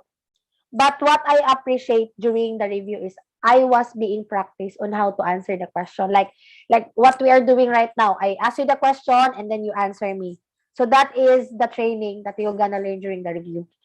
So please read, know the basic, read your SW like the intro to social work, or what we call the first majors that you have in your first year. I don't know if you can still remember it. Basta that's the very one of the basics that is very important. So review it, and then the orange book, the CO, and then do not be pressured more on the laws. I don't know, but some of you says that they memorize all of the laws. And no need to memorize all the laws. Just make sure that you understand what the law contains. Example, what is RA 9344 or the juvenile justice? What is this for? What is the 8353 for the adoption? What is for the rape? The VAUSI for the anti-VAUSI 9262. So yeah, and don't be pressured memorizing it all, because what is important is you know the context of the law. And for the community education and community training, the things that I have discussed earlier will be used when you do your practice. Say, for instance, you will be maybe some of you will be in the SWD, you're gonna work there. You're gonna use it because you will be tasked to do a training. You will gonna conduct a training. So those are very important. And when you do, ano pa ba? When you do CO, casework, group work, those all are also applicable. So yeah. Just focus lang on what you can do and aim to top the board exam. Okay? So let me continue. Okay, this one. In community organization process, the development of helping relationships starts from. Okay, so where does helping relationship starts in the community organization? Is it A, in the helping process? B, planning phase? C, pre-helping phase? Or D, action phase? So where does the helping relationship starts? Is it on the helping phase, planning phase, or the pre-helping phase or action phase? Okay, is it helping phase na ba talaga? On the planning, or on the pre-helping, or on the action phase? Sige, take okay, your answer. Okay, most of you got it. Okay, sige. Planning ba, na ba? Sigurado ba kayo? Helping, pre-helping. Okay, the correct answer is on the pre-helping phase. Okay, not just on the helping, but on the pre-helping. Meaning, the moment you've been to the community, you do initial interviewing, you do initial courtesy call, you do initial chika-chika with the community people, that's where helping process starts. Okay? The moment you ask, ma'am, sir, naatay meeting, meron tayong meeting, may meeting tayo on this day, I hope you can come. That's the moment wherein pre-helping starts, and that is where the helping relationship in CO starts. Okay? So, it will not start on the helping process because, again, we have already established the rapport. Rapport, I know you're familiar with it. This is where we establishes our relationship with our clients. We want, or we do our best so that our client will gonna accept us, because that is the very hardest part, no? When we do the community organizing, I don't know if you can relate, but when you took your internship, the community organizing internship, you will do establish rapport with your client, diba? And then without the establishing of rapport, maybe your client will be hesitant to receive you or accept you as the worker. So that is important. Okay, so helping process, good for those who got it. And for those who are confused, I know na those confusion will be removed right now. Basta again, just listen and just be guided with the questions. Okay? So, next question. All right, this one. The most typical method of dealing with a person in community organization is through. What is the most typical method daw in dealing with a person in the community organization? Is it through confrontation? Is it through education? Or is it through analysis? Is it through fact-finding? Or is it through community development? Again, the most typical method in dealing with a person in the community or in the community organization is through confrontation, A, B, education, C, analysis, D, fact-finding, or E, community development. Again, confrontation, are you sure? Like we confront, hey you, why you have this problem in your basura? Is it like that? Or education, like we directly educate them without doing or applying the community, the process of community organization? Or analysis, like we analyze directly and then, yeah, this is your problem and then this is your response?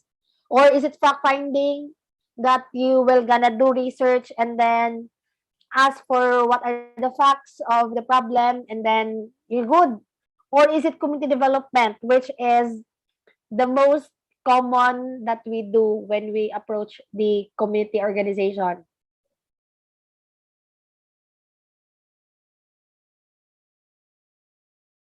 Okay. So the answer, class, is community development. Okay? So ComDev or CD is the most typical in dealing, is a typical model in dealing with the community organization. Okay, bakit? Okay. It's not confrontation, class, because the question is the most typical way of dealing person in the community organization. So, ang model, yes, model.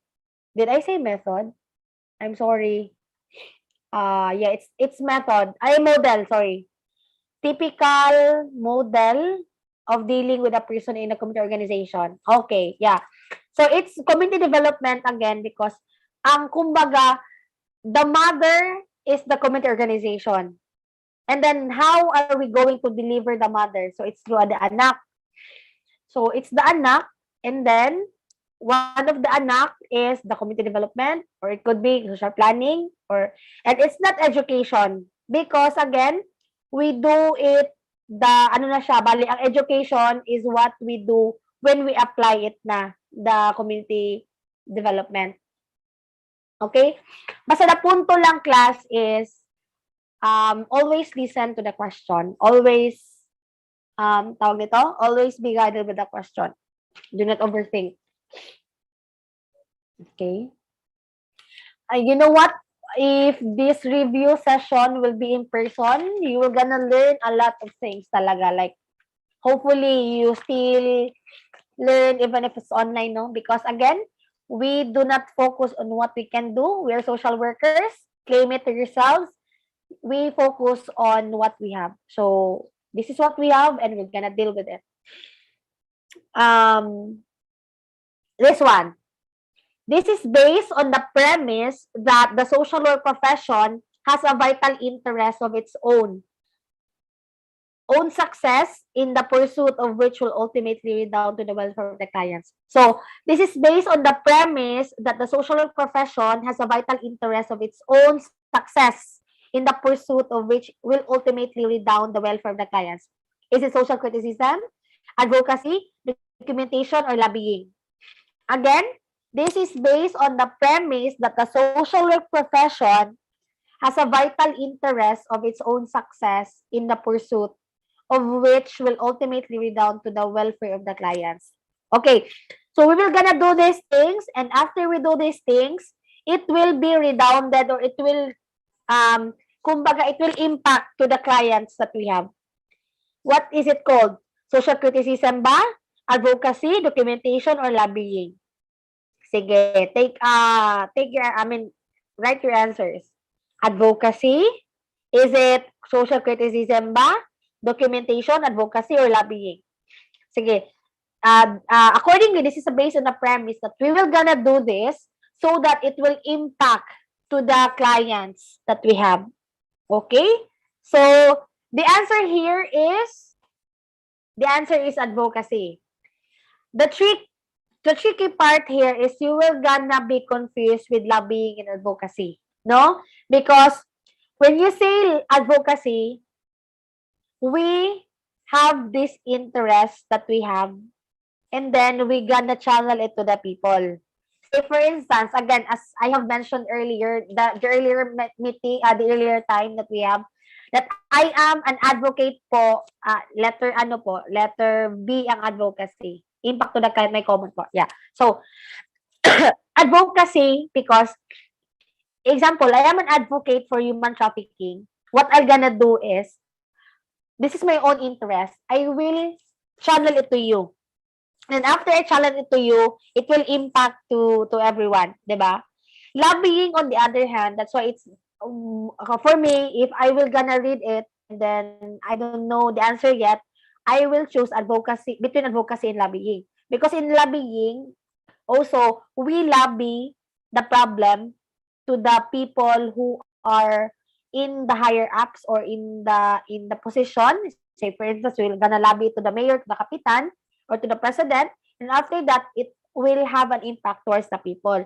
But what is the difference why the answer is advocacy? Because it is based on the premise that social profession has a vital interest of its own success in the pursuit of which will ultimately lead down to the welfare of the clients. Because sometimes lobbying cannot be addressed, di ba? We lobby, but what will happen next? It could be it will be listened or not, or it could be addressed or not. But when we do advocacy, it will really read down. Like, it has an impact. Maybe not, example, I will advocate my advocacy to 100 people.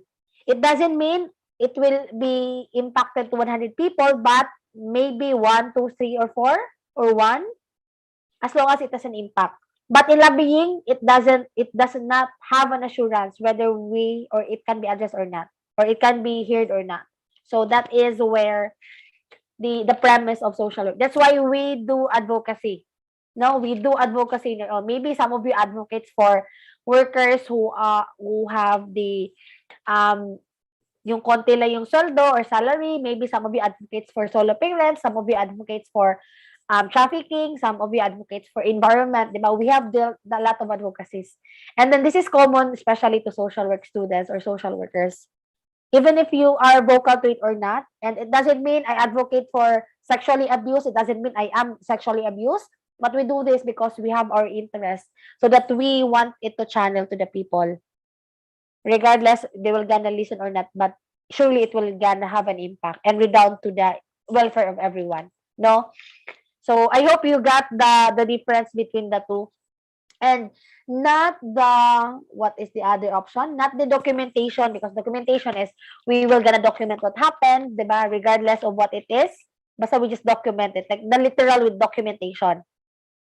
And the social criticism is not the same, because again, it's more on criticism, it's more on criticizing, but it's on a positive way. Like, example, they have the intervention already, they will gonna criticize it, and then after that, improve. So that is not the answer here. So the answer is advocacy. All right, so 2 more questions, and we're gonna wrap up everything and then end the session. Hang on.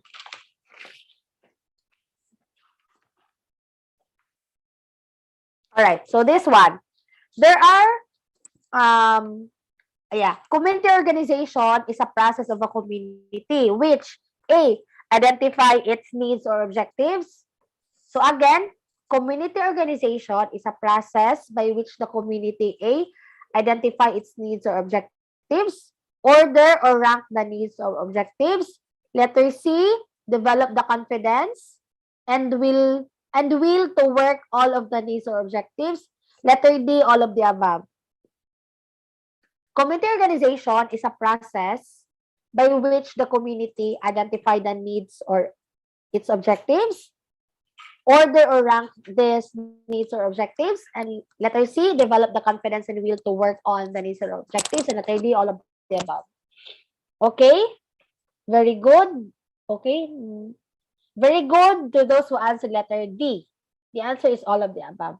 It's not just the order or ranks the needs of the objectives because again, committee organization is a process. Kumbaga, we identify it. Sige, imagine this situation ha. You are a community organizer. You are assigned in Barangay Bayabas. So when you get there, you're done with the courtesy calls. You are on the general assembly or the general meeting or barangay meeting, whatever you will gonna call it. So you are there, and then after you are there, your purpose why you get the meeting is you want, together with the community people, identify, address their problem. So what you're gonna do? First is you're gonna identify their needs and their objectives. Then second, you will gonna order and rank their needs and objectives. Whether these are the things ba na need to be addressed now, or maybe we can park it and then we will address first what is really the pressing problem, and then develop the confidence and the will of the people to work with the problems of the objectives. Because again, we cannot just park there, order it, and then identify it without letting the people work on the problems and the things that needs to be addressed. So that's why the answer is all of the above. Okay? I hope you get it all. I know. Yeah.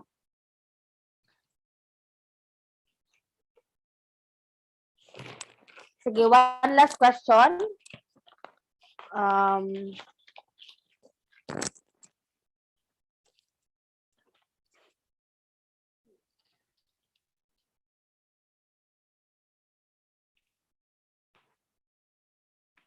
Ano pa ba?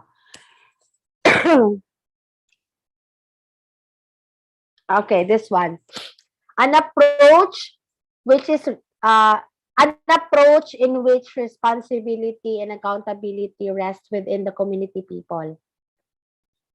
An approach in which responsibility and accountability rest within the community people. So what is it? A, social action. B, community-driven development. Social planning, letter C, or D, rights-based approach. An approach in which responsibility and accountability rest within the community people. Social action, community-driven development, letter B. Letter C, social planning. Na-mix ang community planning ni Amor. It is social planning. And letter D, rights-based approach. Again, an approach in which responsibility and accountability rest within the community people. Social action is not the answer because again, it's accountability and the responsibility rests within the people. No, it's not the answer because social action is for everyone, not just the community people, but also with the stakeholders or the community, the barangay people, the politicians or the barangay kapitan, the kagawad and all. And not the community-driven development because community-driven development is not only the responsibility of the people. Okay? Right, so rights-based approach, again, is not the answer. The answer is social planning. Why social planning? Because accountability and responsibility rest within the people. Because the people will gonna plan for themselves. And then the moment they're done with the planning, they will gonna forward it or lobby it to the higher ups or the barangay leaders or the barangay kapitan, mayor, congressman, governor, president. So the answer is the social planning because the question is responsibility and accountability rests within the community people. Kasi social action is not just for the community people, it's for everyone. I'm talking everyone with the idea that it involves the barangay kapitan, mayor, and higher ups.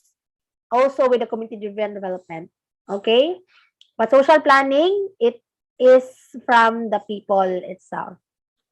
Okay. So, did I answer all your questions ba for those who asked?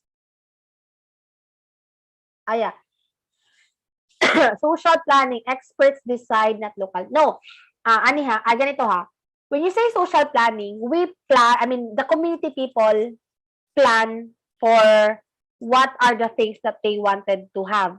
Say for instance, we plan to have the evacuation center in our place because evacuation center is not existing and we really need it because we have this calamity that is kept on occurring, and that's why we need to be safe. So the decision here should come from the people, but on the application of it involves the experts. Okay, experts decide, not local, ma'am.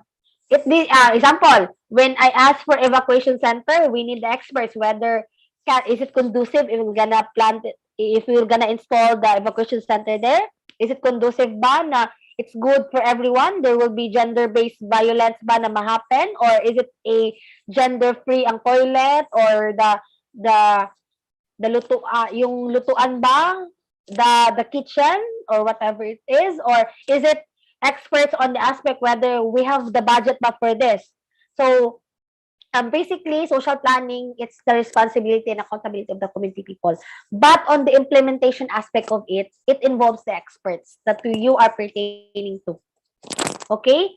Community-driven, these are the things that we are. Example, we want to have this poultry or the hog racing in our community. We do this because it's a community-driven development, and we want to have this bigger poultry or bigger hog racing, because poultry and hog racing is a different thing. We want to have this bigger supply of hog racing in our community. That's why we do community-driven development. We advocate that everyone will raise hogs in the place because it's good to raise hogs, and then or raise chicken or whatever you are aiming for. Pero di ba po in community development, the responsibility relies on the people din kasi sa kanila po na. Yeah, that's that is the basic thing talaga.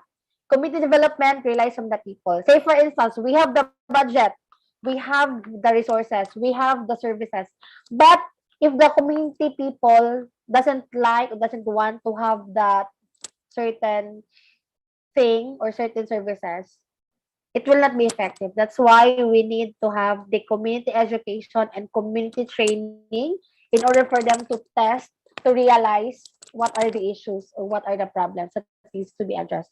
Because sometimes their eyes are closed, their ears are closed, their hearts are closed to certain development. That's why we need to open it for them. We need to open it so that they will gonna realize that they really need it.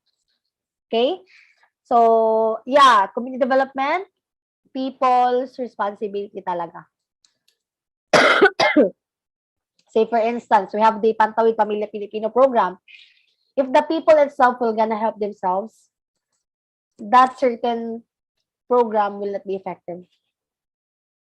That's why the government is trying their best to have this conditionalities. That's why it's called CCT. Conditional cash transfer. It will be given to them, the cash, if they will have followed the conditionalities. The answer is social planning. No, there is no social community development choices. The choices is community-driven development. And it's different from community development.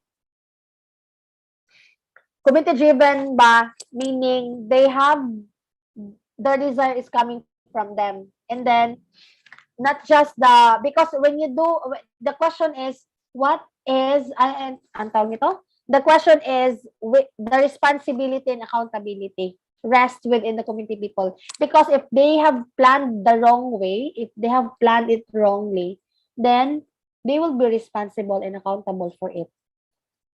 Bottom up. Yes, bottom up approach po siya, ma'am, kasi it's the people who wants to have the project and it's locality development. And at SP is top down. Tama po ba? It's community development, bottom up. Social planning also is bottom up. What is difference is that when you say community development, you just have it already and you want to develop it. You have it already and you just want to improve what they have. And social planning, they have the issue, the problem, and they will plan to address the issue. So do not be confused by the terms, no? Ang importante lang talaga is when you hear the word community development, it's on the ang tawag, aspect wherein people will have the development that they are aiming. Hang on.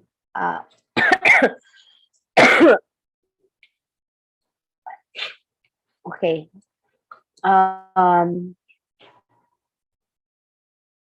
Okay.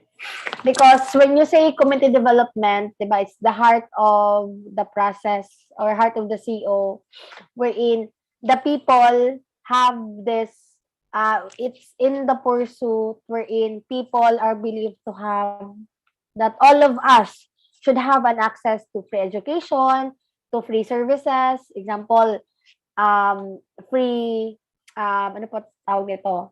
Free to be safety, dapat welfare talaga yung iniisip. Ang planning, there is a problem existing and they're gonna plan on how to address the problem. So that is the difference. And all of it or those two are bottom-up approach, meaning bottom-up coming from down, coming from grassroots, coming from people, up to the higher ups. That is the context of the two. In CO, ma'am, SP decided by the experts. Again, it's not, when you do the social planning, it should be the people who will be there. Experts are just there to guide. Okay, again, how can you, example, the problem is irrigation. And then we have this scarcity of water. That's why we need irrigation for our palay. And then we, the community people, are telling impossible things. That's why experts will be there. Experts will be there to correct na, oh, it's not like that because it's not easy to do this and to do that. So that's why, and then if people are gonna understand it, they will follow or listen to what is being said by the expert. But what is important is the people really decide for it. Pero hindi talaga literal class na people will really not listen to the experts because they should have the plan or they should have the thing to decide on it. But what is being ang thought is people will listen to the experts if they really need it. Pero if not, and then especially, example, if I am the social worker in the community, if people are saying it correctly, I will really not involve myself. But if they said it the wrong way, I will interrupt. I will correct them so that they will not be misled or misguided. So same thing with the experts. Okay. And in terms of accountability po, are the experts involved as mentioned earlier and not held accountable po like? All right. So there's a good question. Example, is it daw ba the experts that are involved will not be held accountable? Siguro you are confused with the with the implementation. Of course, example, one of the common thing that we hear in our community is this chorizo making or the tocino making. I know you all hear about it, or soap making na lang, pinaka-common. So in soap making, example, we have the problem of unemployment or kulang ang financial. Oh my God, it's 9 already. Give me 2 more minutes and we're done, okay? So, example, soap making, we have the problem of unemployment, kulang ang pangkabuhayan. That's why we plan to have the employment opportunity, which is the soap making. And then, once it's being planned, so people will sila pa bali yung accountable for it.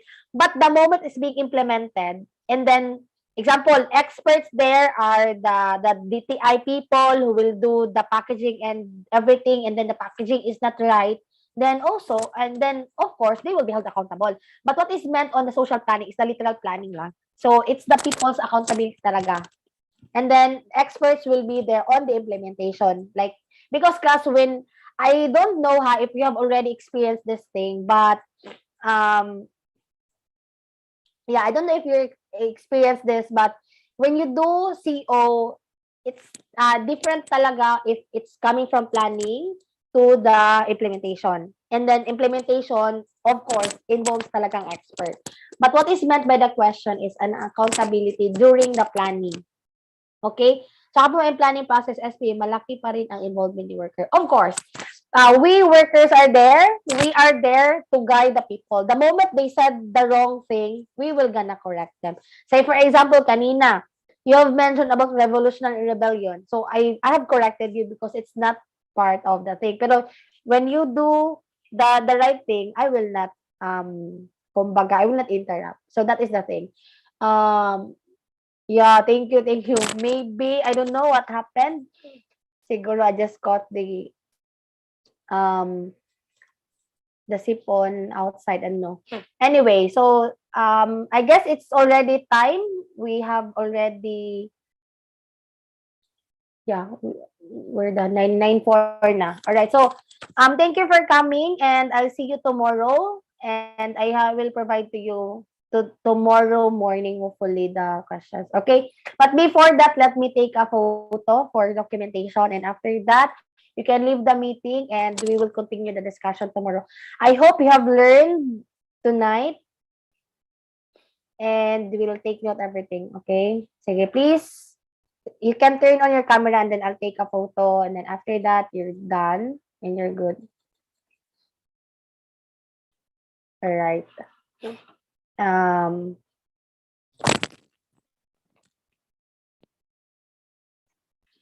Okay, sige. 1, 2, 3. Smile. Next page.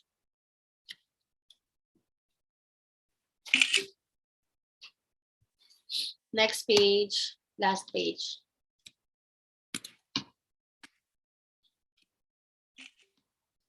Okay, thank you for coming and I'll see you tomorrow. And if you have questions, you can take it down and we will you, answer. ma'am. Thank you. Let's put ma'am water. Okay.